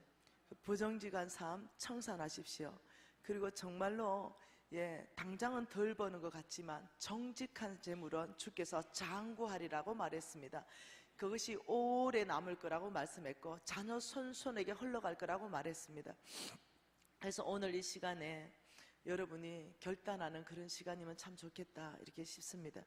그리고 만몬의 5번째는 우리를 빚지게 만듭니다. 우리를 빚지게 만들어서 잠언서 22장 7절 말씀에 이렇게 말합니다. 부자는 같이 읽습니다. 부자는 가난한 자를 주관하고 빚진 자는 채주의 종이 되느니라. 여러분, 이 빚지게 되면 채주의 종이 된다는 거죠. 하나님의 종이 아니라 채주의 종. 그러면서 26절 27절 같이 읽겠습니다. 너는 사람과 더불어 손을 잡지 말며 남의 빚에 보증을 서지 말라. 만일 갚을 것이 내게 없으면 내 누운 침상도 빼앗길 것이라. 내가 어찌 그리하겠느냐. 하나님께서는 너가 남의 빚에 보증 서지 마라. 있으면 그냥 주라고 말합니다. 보증 서지 마라. 네가 없으면서까지 보증 서지 말아라. 그리하면 네가 못 갚으면 네 누워있는 침상까지도 다 빼앗긴다 이렇게 말하는 거죠. 근데 저는 이 말씀을 가볍게 여겼습니다. 보증 서기 시작했습니다. 제가 망한 근본적인 이유는 보증을 서서 망했습니다. 그래서 정말로 내 누운 침상에 빨간 딱지가 다 붙었고 경매를 해서 그 사람들이 다 가져가 버렸습니다. 그리고 저는 길거리에 나앉게 되었죠. 여러분, 이제는 그렇게 보증 세우는 그런 제도가 이제 없어졌죠. 근데 옛날에는 이런 보증, 앞으로도 몇 개가 좀 더 있는 게 있습니다. 그 보증 세우는 거. 여러분 절대로 보증 쓰지 마십시오. 부모에도 보증 쓰지 마시고 자식에게도 보증 쓰지 마시고 보증 서는 일은 주님이 하지 말라다. 차라리 그냥 주라고 말씀하시는 거예요. 이렇게 보증 쓰게 되면 빚지게 되는데, 이 빚지게 되면 채주의 종이잖아요. 이게 누구나에게 빚이 또 이렇게 작든 크든 있게 됩니다. 하나님께서는 이 빚 갚을 때 원리가 있더라고요. 하나님의 빚 갚는 원리. 그것은 이 수학 공식으로 풀어보면 이렇습니다. 0 곱하기 1억. 이거는 뭐예요? 0이에요. 그런데 1 곱하기 1억. 이거는 뭐예요? 1억이에요. 다시 말하면 이것은 뭐냐면은 이것은 내가 할 일입니다. 이것은 내가 할 일. 이것은 내가 할 일이고, 이 1억 이것은 뭐냐면 하나님의 능력입니다. 성경 전체를 종합해 보면 이 공식이 나옵니다. 내가 아무것도 하지 않으면 하나님은 1억의 능력이 있지만 기다리시고, 내가 할 수 있는 최선의 일만 하면 하나님의 능력, 1억의 역사의 능력을 경험하여서 빚 갚는 데 있어서 아주 LTE급으로 탈출할 수 있다 이렇게 말하는 거예요. 그래서 여러분이 정말로 빚 갚는 데 하나님은 LTE급으로 빚의 속도로 갚을 수 있는 원리를 성경 안에서 말하고 있습니다. 여러분의 빚을 정말로 이 방법으로 한번 해보시기를 권면합니다. 많은 사람들이 이 방법으로 빚을 탈출하고 정말로 새로운 삶을 살고 이런 것들을 제가 보게 됩니다. 잠언서 6장 한번 봐보십시다. 잠언서 6장 1절 말씀 한번 볼게요. 뭡니까? 내 아들아, 내가 만일 이웃을 위하여 담보하며 타인을 위하여 보증하였으면, 이 말은 이겁니다. 내 아들아, 내 딸들아, 너가 빚졌다면, 이 말이에요. 빚졌다면 2절 같이 있습니다. 내 입의 말로 내가 얽혔으며 내 입의 말로 인하여 잡히게 되었느니라. 내 아들아, 빚졌다면 너는 잡히게 되었다 이 말이에요. 어디에 잡혔는가? 3절, 내 아들아, 내가 내 이웃의 손에 빠졌은즉 이같이 하라. 너는 곧 가서 겸손히 내 이웃에게 간구하여 스스로 구원하되. 자, 빚 갚는 원리입니다. 이 빚갚기 프로젝트라죠. 이 빚갚기 프로젝트인데 지금 이렇게 말하죠. 내 아들아, 빚졌다면 잡히게 되었나니라. 내 아들아, 빚졌다면 이같이 하라. 이러면서 빚갚기 전략 첫 번째를 뭐라고 말하냐면 스스로 구원하라. 스스로. 네, 이 스스로 구원해. 하늘은 스스로 돕는 자를 돕는다. 그 빚 네가 졌으면 네가 갚아야 된다는 거예요. 남이 갚아주지 않는다는 거예요. 빚졌다면 스스로 구원하라. 그럼 어떻게 스스로 구원할 것인가? 자, 4절 같이 읽습니다. 내 눈을 잠들게 하지 말며 내 눈꺼풀을 감기게 하지 말라. 이게 뭡니까? 부지런입니다. 부지런하라. 빚졌으면서도 게으르게 살면 안 된다. 네가 할 수 있는 투잡을 하든 써리잡을 하든 너는 네 눈을 잠들게 하지 말고 내 눈꺼풀을 감기게 하지 말며 부지런히 너가 할 수 있는 최선의 일을 하라 이 말이에요. 그러면서 5절 같이 읽습니다. 노루가 사냥꾼의 손에서 벗어나는 것 같이 새가 그물 치는 자의 손에서 벗어나는 것 같이 스스로 구원하라. 자, 빚진 사람은 하나님은 이렇게 말씀하십니다. 여기에 노루를 잡았습니다. 노루를 잡았는데 사냥꾼이 노루를 잡아서 이런 어떤 우리에 넣어놨어요. 그리고 이 사냥꾼이 이 노루를 24시간 지나서 이제 잡아먹을 겁니다. 빚진 사람을 하나님은 사냥꾼의 올무에 걸려던 노루 신세고 거물 치는 자의 손에 걸려던 새의 신세다 이렇게 말한 거죠. 이거는 뭐냐면 빚졌다면 체주의 종이기 때문에 영향력을 아무리 발휘해도 요 안에라는 거죠. 요 안에서 영향력, 요 작은 한 평 안에서의 영향력을 발휘하지 한 평을 넘어갈 수 없다. 빚졌다면 너희들은 노루의 신세고 빚졌다면 새의 신세이기 때문에 너희들의 영향력은 그 안에 한 평이다. 그래서 영향력 있는 삶을 못 산다는 거죠. 왜? 잡혀있는 사냥꾼의 올무에 걸려든 노루 신세이기 때문에. 그래서 어떠냐면 체주의 종인 신세라. 체주가 오라면 오고 가라면 가라. 그래서 하나님이 뭐라고 말하냐면 사냥꾼의 손에 벗어나는 노루처럼 거물 치는 자의 손에 걸려서 벗어나는 새처럼 스스로 구원하라. 자, 24시간 지나면은 얘가 죽습니다. 그러면 여러분이 빚져 있다면 하나님은 지금 보는 시선이 이렇다는 거예요. 그러면 내가 노루 신세고 내가 새의 신세라면 24시간 안에 죽는다면 어떻게 해야 돼요? 여러분 어떻게 하셔야 됩니까? 탈출해야 되죠. 네, 24시간 안에 죽는다면 그냥 탈출하는 것이 아니라 어차피 죽는 거 내가 탈출하다가 내가 죽겠다 이런 각오가 있어야 되는 거예요. 오늘 탈출하다가 안 되면 내일 탈출하고 안 되면 모레 탈출하고 시간이 없어요. 내가 오늘 탈출하다가 걸려서 죽더라도 탈출을 해야 되는 거예요. 이거는 절박하고 이거는 다급하며 정말로 어떠냐면 새로운 삶을 꿈꾸는 사람은 탈출합니다. 시도합니다. 그래서 이거는 일반 탈출을 말하는 게 아니라 목숨을 걸어라. 목숨 건 탈출을 해야만이 빚으로부터 벗어날 수 있다는 거예요. 여러분 이 빚으로부터 벗어나는 건 간단한 게 아닙니다. 왜냐하면 만몬에 이미 영향력 안에 들어서 이 사람을 잡았어요. 그래서 이 사람이 풀어주면은 하나님 나라가 엄청나게 확장되고 하나님 쓰실 사람이기 때문에 빚으로 딱 잡는 거예요. 저처럼 이 빚으로 잡아서 꼼짝달싹 못하게 잡아놔요. 그런데 이걸 가지고 풀어가지고 이 주기가 싫은 거예요. 어떤 방법이든 잡아놓기 때문에 목숨 건 탈출이 아니면 빚으로 탈출이 안 됩니다. 여러분 그 작은 한 1,000만 원 정도 되는 카드 값도요. 여러분 5년을 못 갚습니다. 돌려막기 카드 10개 돌려막기를 5년 합니다. 어떤 사람은 500만 원 빚진 거 가지고 카드 10개 돌려막기를 10년씩 하는 사람이 있습니다. 그러니까 일단 빚지게 되면 갚아지는 것은 굉장히 어렵습니다. 왜? 영적 세계 안에 들어가는 어떤 게 있기 때문에 그렇습니다. 그래서 목숨 건 탈출을 어떻게 할 것인가? 빚 갚는 전략. 여러분 목숨 건 탈출하실 거예요? 여러분 목숨 건 탈출하실 거예요? 그렇다면은 제가 전략을 가르쳐 드리고 싶습니다. 목숨 건 탈출을 하고 이 방법으로 꼭 하십시오. 첫째, 여러분은 질문을 하십시오. 좋은 질문입니다. 자, 이 물건이 뭐라고요? 이 물건이 나에게 꼭 필요한가? 몇 번 질문한다? 3번. 3번 질문하고 구입한다. 여러분 이 만몬은요 어떤 식으로 여러분 주머니를 털어가냐면 충동구매. 여러분 그 저 홈쇼핑 틀어놓고 있으면은 반드시 사게 돼 있습니다. 또 막상 도착하면은 별로 필요 없어요.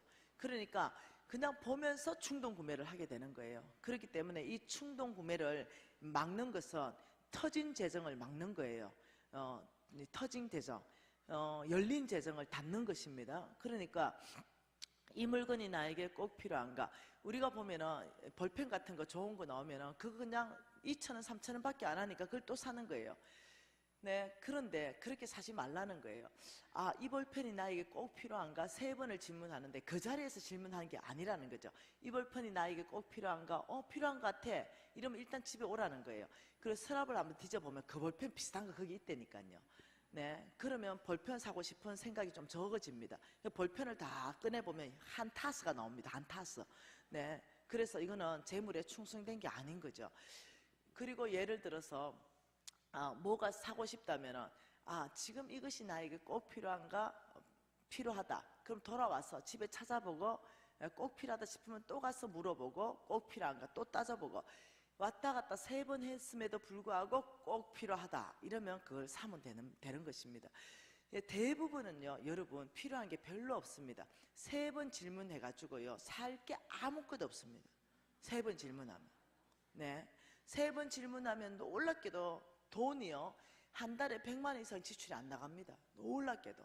그래서 이 3번 질문하는 이 습관을 들이기 시작하면 여러분 여기에서 뭐가 생기냐면요 여윳돈이 생깁니다. 여윳돈.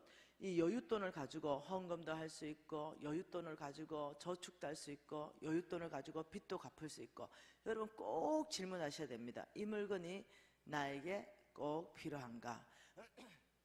자, 2번째, 교만한 삶을 청산하라. 뭐라고요? 교만한 삶을 반드시 청산해라. 이 교만하다, 이거는 자기 바운다리를 넘어가는 것입니다. 자, 수입이 있습니다. 나의 수입이 있고 이 지출이 있어요. 이런 삶, 수입보다 지출이 큰 구조로 사는 이런 사람은요 교만한 사람입니다. 내가 수입이 300만 원 밖에 안 되는데 지출을 350만 원씩 하는 사람, 이런 사람은 교만한 사람이에요. 자기 바운다리는 지금 하나님이 300으로 정해져 있어요. 그러면 300 가지고 여러분은 저축까지 하시고 안 먹고 안 쓴다 하더라도 살아내야 됩니다. 하나님이 축복하는 사람은 반드시요 구조조정하는 사람입니다. 어떻게 해요? 반드시 수입이 많은 구조로 구조조정하는 것, 이거는 내가 해야 되는 최선의 일입니다. 그러면 300밖에 없다 이러면 이 300 가지고 20% 저축하십시오. 60만 원 저축하고 나머지 240만 원 가지고 허리띠를 졸라매고 덜 먹으십시오. 그리고 옷도 덜 사십시오. 그런데 여러분 이것을 수익 구조를 많게 이렇게 해놓다 보면 여러분 안에 정말로 가난한 사람을 도와줄 수 있는 돈이 10,000원이라도 생기고 교회에 구제 헌금할 수 있는 5,000원이라도 생기고 이러면서 무슨 일이 풀어지냐면 하나님 나라에 저축하는 게 풀어지고 하나님께서 재물을 풀어지는 것들이 경험되어집니다. 놀랍게도 희한한 방법으로 여기에서 뭐가 생기냐면 엑스트라 머니가 생깁니다. 그래서 우리 왕의 재정학교에 그 학생 하나가 간증을 했습니다. 자기가 15년씩 빚을 갚아왔는데 갚은 속도보다 NCM의 왕의 재정학교 3개월 동안 빚 갚는 훈련에 들어가면서 갚은 게 더 많다는 거예요. 그러면서 그때 그 액팅 리더가 누구였냐면 하갑천 간사님이셨습니다. 그 간사님의 학생이에요. 그 간사님이 그 학생이 이렇게 말했습니다. 우리 집에 다 버는 돈은 남편과 나의 수입은 총 500만 원입니다. 그런데 이 3개월 동안 놀랍도록 계속 하는데 500만 원이 총 수입인데 빚이 갚아진 것은 매달 700만 원씩 갚아졌습니다. 그런데 옛날에는 500만 원으로 쓰고도 늘 빚지고 모자라서 허덕였는데 이 500만 원 가지고 700만 원씩 빚 갚으면서도 넉넉하게 살았습니다. 도대체 이게 어떻게 된 원인인지 정말 놀라울 정도로 하나님은 우리 가정에 엑스트라 머니를 공급하셨습니다. 이렇게 말씀하는 거예요. 여러분 이것은요 여러분이 직접 경험을 해봐야 그래야 되는 거예요. 네, 여러분 많은 사람들이요 수억의 빚들, 오늘 제 간증을 충분히 보장해 줄 만한 사람들이 여기 지금 다 와 있습니다. 내 제자들이. 정말 수억의 어떤 빚졌던 것도 정말 일 방법으로요. 몇 년 안에 다 갚는 사람들을 제가 만나고 있습니다. 최근에 30억을 빚진 주부, 이 주부가 톡이 왔습니다. 내년이면 빚을 다 갚는다고. 정말 수많은 사람들이요, 정말 허리띠를 졸라매기 시작하고 정직하기 시작하고, 정말 내가 먹는 거 정말 허리띠 졸라매고 정말 가난한 사람한테 쬐금이라도 주기 시작하고 이러면서 놀랍도록 자기 삶이 겸손해진다는 거예요. 옛날에는 한 번 회장은 영원한 회장이에요. 지금 내가 너무 어려운데도 회장님 이러면 그 회장님을 유지하기 위해서 호텔 커피숍에 가서 커피 마셔야 되고, 실질적으로 그게 아닌데 말입니다. 그래서 이 일은 굉장히 중요하다. 여러분이 그래서 꼭 이 빚 갚는 부분에서 여러분 성공하시기를 원해요. 성공하시기를 원합니다. 그리고 더 디테일한 강의는요, 이게 빚 갚는 강의 혼자만 해도 90분짜리 2개를 해야 됩니다. 살아내자 프로젝트까지 다 강의를 해야 되는데, 그냥 여기서 마치고 여러분들이 또 기회가 되면 또 나누도록 하겠습니다. 여러분, 우리는 지금 훈련생입니다. 믿음으로 사는 삶, 하나님은 중심을 보니까 믿음으로 사는 삶은 훈련생인데, 저와 여러분 누굽니까? 아브라함의 씨입니다. 이 아브라함의 씨이기 때문에 이 아브라함의 씨의 특징은 뭐냐면요, 아브라함하고 닮아야 됩니다. 닮음. 이 닮아야 아브라함의 씨입니다. 씨라는 것이 아들이기 때문에 안 닮으면 아들이 아니에요. 그럼 무엇을 닮아야 되냐면 아브라함의 영적 DNA가 닮아야 됩니다. 아브라함의 영적 DNA가 닮아야만이 아브라함의 씨예요. 나는 그냥 예를 들어서 최근에 있었던 일이죠. 미국에 아주 거장 하가가 죽었죠. 하가 미술계의 거장이죠. 그런데 어떤 자매가 나타나서 그 죽은 사람이 우리 아버지라는 거예요. 이 사람은 유산이 많이 남았는데 그 미 법원에서 그러면 DNA를 채취해라. 죽은 사람 무덤을 파서 DNA, 이 자매의 DNA를 맞춰보니까 불일치가 나왔어요. 당신은 무덤 판 것까지 네가 다 배상해라. 이제 이래 된 거예요. 아무리 내가 딸입니다, 내가 아무리 아들입니다 주장하더라도 DNA가 맞아야만이 아브라함의 씨라는 거죠. 그럼 아브라함의 영적 DNA는 2가지 삶 안에서 닮아야 됩니다. 첫째는 삶의 라이프 스타일에 2가지 DNA가 있고, 그 다음 영적 DNA가 2가지, 이거는 내면입니다. 이건 중심입니다. 중심. 이 DNA가 있어요. 그러면 이 삶의 라이프 스타일의 영적 이 DNA 2가지는 이번에는 강의할 수가 없습니다. 다른 유튜브를 뒤져 놓으면 한 90분 강의 아주 디테일하게 한 게 있으니까 찾아보면 좋겠고요. 이 중심의 DNA, 그 첫 번째가 뭐냐면 아브라함은 믿음의 사람입니다. 그리고 2번째, 아브라함은 어떤 사람인가? 믿음에 대해서 우리가 계속 훈련하는 게 배웠잖아요. 도대체 아브라함은 어떤 사람이기에 온 땅에서 아브라함을 하나님은 선택했을까? 사실은 진노의 자녀잖아요.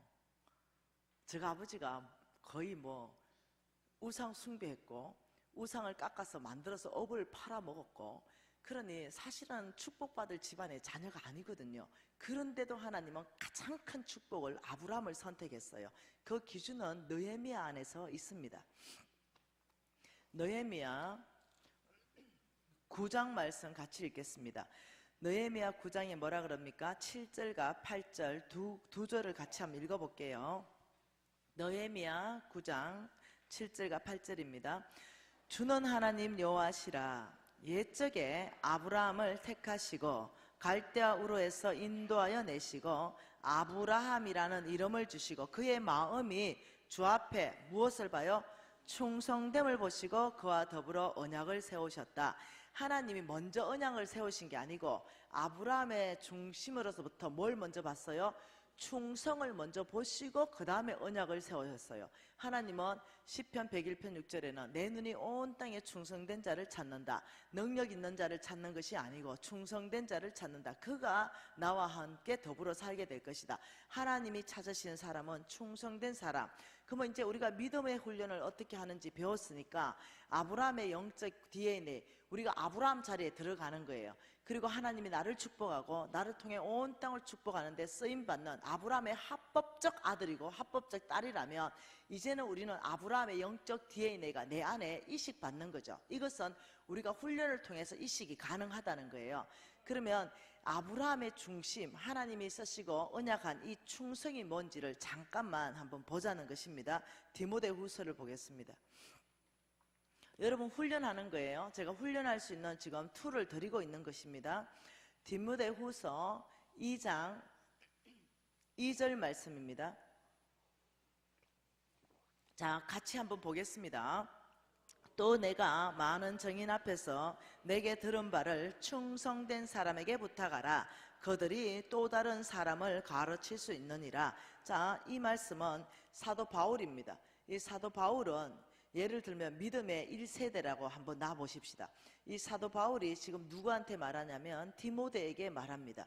이 디모데에게 무엇을 말했냐면, 디모데야, 너는 많은 정인들 앞에서 나에게 들은 거 있지? 이게 뭐겠어요? 이거는 복음입니다. 복음. 예, 사도 바울은 늘 하나님 나라의 복음에 대해서 강론했습니다. 디모데야, 너는 많은 사람들 앞에서 나에게 들은 바 이 복음을 누구한테 부탁하라 그래요? 네, 놀랍죠? 충성된 사람에게 부탁하라는 거예요. 충성된 사람. 여러분 복음을 부탁하는데 똑똑한 사람한테 부탁해라. 능력 있는 사람한테 부탁해라. 건강한 사람한테 부탁해라. 말 잘하는 사람한테 부탁해라. 학벌이 뛰어난 사람한테 부탁해라. 박사에게 부탁해라. 뭐 많잖아요. 그런데 그게 아니라, 다 그게 아니라 오직 이 들은 바 복음을 충성된 사람에게 부탁하라. 이렇게 말했어요. 그 이유를 명확하게 말합니다. 뭐라고 말합니까? 그 이유를. 그들은 또 다른 사람을 가르칠 수 있느니라. 이 충성된 사람의 특징, 충성의 특징인 배가자라는 거예요. 배가자. 하나님은 왜 충성된 사람에게 복음을 맡기는가? 그들은 배가자라는 거죠. 우리 예수님이 12명을 선택한 기준은요, 뭐냐면 그 중심에 충성입니다. 12명 몽땅 충성된 사람들이었어요. 하나가 배신했지만, 여러분 이 충성된 사람은요, 복음을 듣고 꿀꺽 삼키면서 나 하나 구원받지 않습니다. 충성된 사람의 특징은요, 배가자입니다. 하나님의 마음을 알기 때문에 그것을 배가시켜 놓는 거예요. 왜? 이 종들이 주인의 마음을 알아가지고 잘 해놓잖아요. 이렇듯이 우리 하나님이 온 땅에 잃어버린 영혼을 향한 아버지의 마음, 그것 때문에 돌아가셨는데, 이걸 알기 때문에 여러분 교회의 전도 차원이 아닙니다. 예, 내가 충성되다면요, 반드시 나는요, 반드시 배가시킨 사람입니다. 복음을 배가시켜서 반드시 예수 믿게 합니다. 그 예수 믿게 하는 사람이 서울에 있든 제주도에 있든 우리 교회에 오든 안 오든 나는 때를 얻든 못 얻든 나는 배가자입니다. 저는 지금도요, 우리 교회에서 내가 전도 제일 많이 합니다. 저는 이제까지 전도에 단 한 번도 빠진 적이 없습니다. 전도 왕 시상할 때 내가 한 번도 빠진 적이 없습니다. 왜? 나는 나의 충성을 배가자로 증명하고 싶습니다. 저는 나에게 맡겨준 사역을 한 번도 배가시키지 못한 적이 없습니다.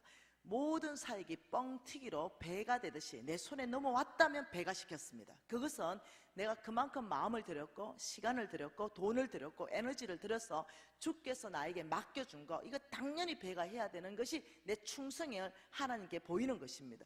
그래서 왜 복음을 충성된 사람한테 부탁하라고 하냐면 그들이 배가자이기 때문입니다. 여러분이 평생 예수 믿는데 단 한 사람도 정말 전도하지 않았다, 뭐 교회 등록했다 이런 뜻이 아닙니다. 입을 열어서 복음 전하지 않았다. 왜? 씨 뿌리는 사람 따로 있고 물 주는 사람 따로 있고 거두는 사람이 있으니 내가 씨를 뿌리면 누군가는 거두겠죠. 10년 후에는 거두겠죠. 그런데 단 한 번도 내가 주의 복음을 전하지 않고 내 하나 교회에 다니는 걸로 만족했다면 죄송해요. 여러분들은 충성된 청지기가 아닙니다. 여러분은 충성되지가 않은 거예요. 이 교회에 등록했다는 걸로 기준 삼을 수 없습니다. 저는 어디를 가나 복음을 말합니다. 어떻게 말하느냐? 나 빵긋 웃으면서, 자매님, 예수님이 당신을 사랑하십니다. 뭐 사랑한다는데 어떻게 할 거야?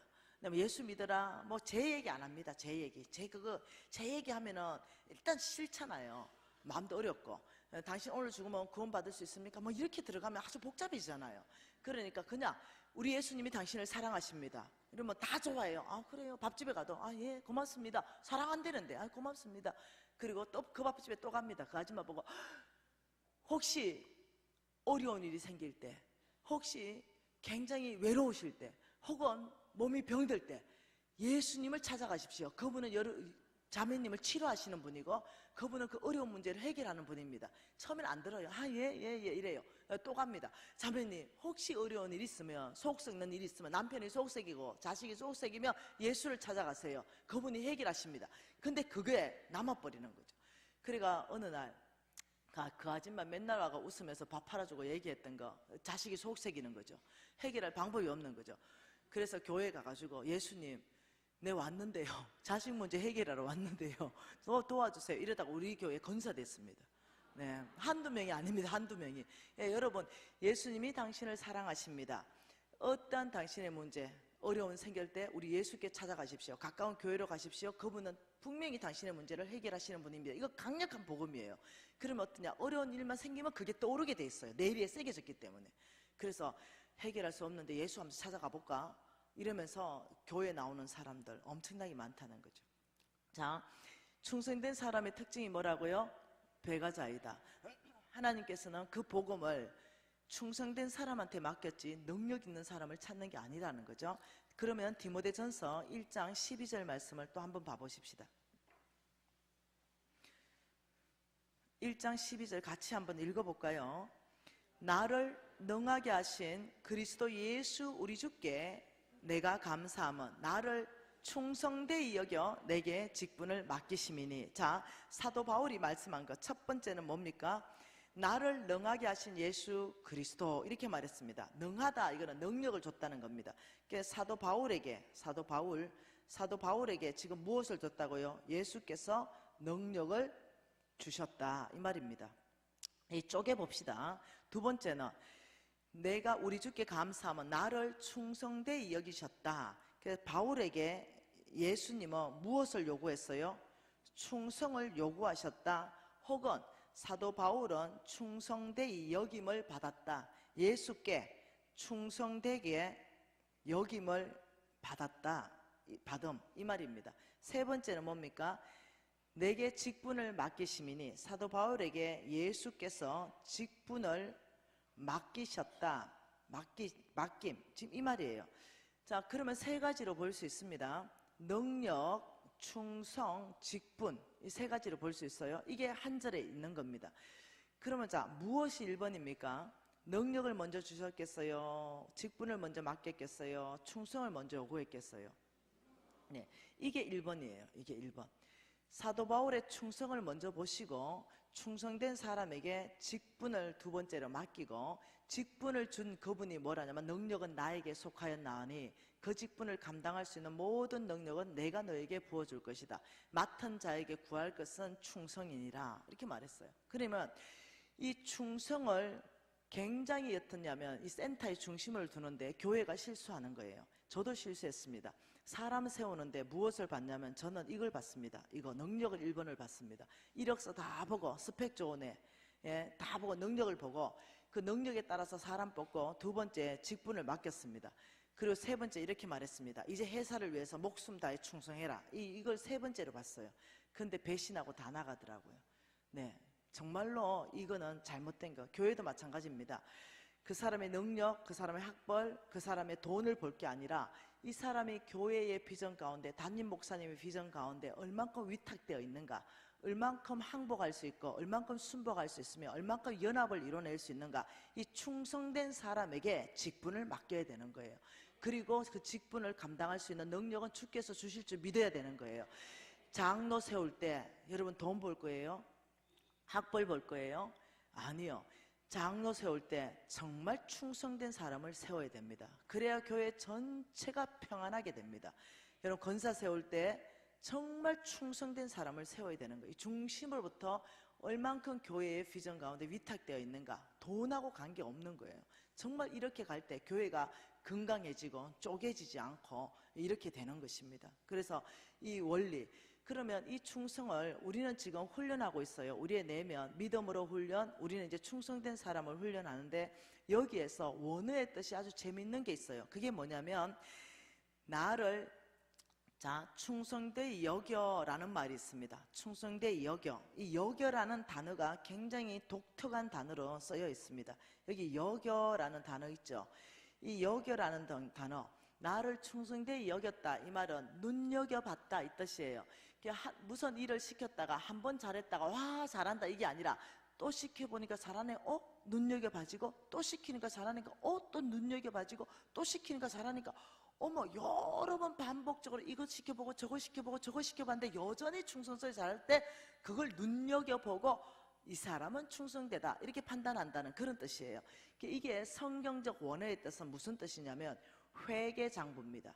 회계장부를 기입을 했더니 이 사람은 충성되이 여겨졌다 이 뜻이에요. 여러분 회계장부라는 것은 이렇게 돼 있는 거예요. 이렇게 여기에 수입이 있죠. 여기에 지출이 있습니다. 여기에 잔액이 있죠. 그리고 쭉 기입을 해서 이 마지막 잔액에 무엇이 떨어져야 되냐면 충성되다라고 떨어져야 되는 거예요. 이게 회계장부입니다. 다시 말하면 우리 하나님께서는 사람을 쓰실 때 그냥 푹 쓰는 것이 아니라 아주 눈여겨보면서 그 사람의 중심 안에서부터 충성된지 눈여겨보면서 이 사람한테 직분을 맡기시고 능력을 붓는다는 거예요. 그러면 이 눈여겨보는 그곳이 어디냐는 거죠. 우리 예수께서 무엇을 눈여겨보는가? 누가복음 16장에 나와 있다는 거예요. 누가복음 16장 여러분 10절부터 13절 같이 읽습니다. 지극히 작은 것에 충성된 자는 큰 것에도 충성되고 지극히 작은 것에 불의한 자는 큰 것에도 불의하니라. 너희가 만일 불의한 재물에도 충성하지 아니하면 누가 참된 것으로 너희에게 맡기겠느냐?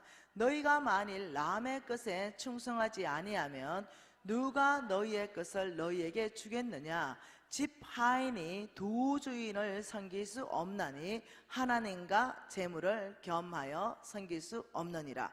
자, 이 말씀은요 어디에 충성을 눈여겨보느냐 이 말씀입니다. 자, 작은 것이라고 말했어요. 작은 것. 이 작은 것에 충성하는데 큰 것 맡기겠다 이 뜻이에요. 하나님은 큰 것을 맡기기 전에 작은 것을 맡기면서 눈여겨보시는 분이십니다. 그리고 재물을 맡겨서 충성하는 걸 보면 참된 것을 지금 맡긴다라고 말하고 있어요. 성경이. 참된 것은 예수께 속한 거, 하나님께 속한 걸 말해요. 그리고 남의 것에 충성하면 너희 것을 주겠다. 지금 성경이 이 뜻이라는 거예요. 그 하나님께서는 실질적인 관심은 큰 것이고 참된 것이고 너희 것입니다. 근데 이것을 주기 위해서 하나님은 놀랍게도 작은 것을 먼저 맡기고 재물을 맡겨서 관리하는 법을 보고 남의 것의 태도를 본다는 거죠. 그러면서 수익과 지출을 꼼꼼스럽게 이렇게 적듯이 눈여겨보면서 이 사람이 충성되다 아니다 판단한다는 거죠. 그러면 풍량계와 풍력계가 뭡니까? 충성의 풍량계와 풍력계가 이게 된다는 거죠. 작은 거에 대해 저는 여러분 깜짝 놀랐어요. 저는 어릴 때부터 교회 학교에 반사를 했습니다. 그리고 저는 별로 어려움이 없었는데 우리 교회가 큰 교회였으니까 복사기 있잖아요. 복사기. 복사기에 복사하는데 제가 이제 애들 찬양 악보를 복사하고 주일만 되면 내가 필요한 거 이만큼 가져가가지고 복사 다 해가 왔어요. 아무렇지도 않았어요. 왜냐하면 장로님도 그래 하고 권사님도 그래 하니까 나는 별로 어려움 없이 해왔어요. 근데 어느 날 이 말씀을 깨달았는데 그때 그 복사 그 부분에 대해서 하나님이 내 양심을 타치하기 시작했어요. 여러분 성령 충만하다 이 말은 뭐냐면 예민해지는 겁니다. 죄에 대해서도 예민해지고 말씀에 대해서도 예민해지고 그거는 작은 행동이었지만 재물에 관한 거고 남의 것에 대한데 굉장히 충성되지 않은 사람이었구나 이걸 깨닫게 되었어요. 교회는 내 거 복세가라고 적어놓은 게 아니었거든요. 근데 막 복세가 온 거예요. 그래서 제가 회개하고 제가 봉투에다가 회개의 재물을 넣으면서 내 이름은 쪽팔려서 못 썼습니다. 그냥 내가 복사 얼만큼 돈을 쓴 것 같다 싶어서 넣고 다시는 그런 짓을 안 했습니다. 옛날에는 이렇게 했죠. 교회가 엘리베이터가 있잖아요. 그러면은 그냥 아무 생각 없이 그냥 눌러요. 저기서 주차하고 있는데 안 기다립니다. 내가 혼자 올라가 버렸어요. 그럼 별로 어렵지 않았죠. 근데 그런 행동들 좀에 기다렸다가 한 번 누를 때마다 돈이 몇백 원인데 좀에 기다리면 좀 좋아요. 근데 그러지 않은 것들. 예를 들면 이제 휴지를 쓰는데 우리 집에서는 휴지를 아껴 쓰죠. 2번 돌돌 말아서 쓰죠. 그런데 교회 오면 돌돌돌돌돌 뭐 이렇게 말아서 쓰고 이런 것들, 이게 작은 행동이 아닌 거예요. 이거는 재물이고 이거는 남의 것인데, 이런 행동을 가지고 하나님께서는 네가 중심에서부터 얼마나 충성된가, 이걸 내가 눈여겨보고 있다 이러니까 어머, 껌 씹다가 그냥 퍽 못 버리는 거예요. 싸서 버리고. 아, 하나님은 우리에게 못하는 것을 말하는 게 아니라 우리가 잘할 수 있는 것, 그것을 가지고 우리를 보는 거. 그래서 제가 알게 되었습니다. 어느 날이었죠. 집회를 마치고 집에 가면 늦어요. 그 차를 대는데 이렇게 차를 잘 대놔야 돼요, 주차장에. 근데 어떤 충성되지 못한 사람이 이렇게 딱 대놓은 거죠. 요 바퀴 하나도 딱 물고 있는 거예요. 아, 이게 지금 주차할 수 없는 거죠. 그 얼마나 주차란이 지금 심각한데, 여러분 교회도 보통 심각한 게 아니대. 그러면 착착착 잘 되면 좋은데 지 편하대로 대고 들어가고 이런. 그래서 내가 12시간 넘었는데 주차 공간 없고, 그래서 내가 보니까 이게 3958 이제 번호였어요. 그래서 내가 하나님, 이 3958 차주 좀 지출로 계산해 주세요. 이렇게 충성되지 않고 이 주차란이 심각한데 요렇게 대놓은 이 사람, 이것 좀 지출로 계산해 줘야 됩니다. 이럴 정도로. 과연 내가 사는 삶은 크리스찬다운가? 정말로 나를 통해서 다른 사람이, 아, 저 사람은 달라, 저 사람은 예수 믿는 사람이라서 다르다는 게 보여지는가? 아니면 같은 정신, 같은 영으로 살고 있는가? 여러분, 세상 사람이 우리를 봐서 저 사람은 크리스찬이 아닌 것 같아. 욕할 때 같이 욕해보고, 네, 그 사람 부정직 할 때 나도 같이 부정직 해버리고, 네, 그 사람 휴지 막 버릴 때 나도 같이 버려버리고, 그 사람 차 엉망으로 될 때 나도 같이 엉망 돼버리고, 교회만 오면 어떠냐면 주님 죄송합니다, 이렇게 말하고. 이제는 그렇게 살지 않아야 되지 않겠는가? 사람들이 우리를 보면서 크리스찬은 뭔가 다르다. 옛날에는요, 크리스찬은 이렇게 말했습니다. 예수쟁이들. 예, 예수쟁이들. 왜 그런지 알죠? 착한 사람들, 정직한 사람들. 그게 칭찬이었습니다. 요즘은 예수쟁이들 이러면 저것들 물에 빠지면 주댕이만 뜨는 것들, 네, 행동을 전혀 안 하는 거, 말만 있는 교리만 가지고 있고 정말로 예수쟁이처럼, 예수님처럼 살지 않는다는 거죠. 이제 우리의 행동 하나하나가 예수님의 이름에 먹칠하고 살았다는 거죠. 이걸 좀 바꿔야 되겠습니다. 우리의 삶을 좀 바꿔야 되겠습니다. 작은 것부터 우리가 좀 실천해야 되겠습니다. 그러면 이것이 무슨 삶이 되냐면 코람데오의 삶이 됩니다. 우리 하나님의 면전 앞에서 하나님이 무소부지하시니 화장실도 따라 와 계신다고 생각하고 두 바퀴, 네, 주차도 우리 하나님이 옆에 타고 계신다 생각하고 다시 빼서 다시 이렇게 여러분 하는 것이 충성의 훈련입니다. 작은 것에 훈련하는 거예요. 작은 걸 저는요, 이제는 우리 NCMN에 이제 간사들이, 지나간 간사들 쭉 보면 거의 한 5천 명 정도 됩니다. 저는 우리 간사들을 가지고 사람을 발탁하는 그 어떤 잡이 있습니다. 그래서 제가 사람들을 발탁해가지고 제가 이제 어떤 권위를 줍니다. 어떤 리더의 자리를 세우고, 이 잡이 제에게 주어진 잡입니다. 그럼 나는 무엇을 보냐면요, 작은 것을 끊임없이 봅니다. 그 사람의 행동에. 큰 거 안 봅니다. 큰 거는 모두가 잘하기 때문에.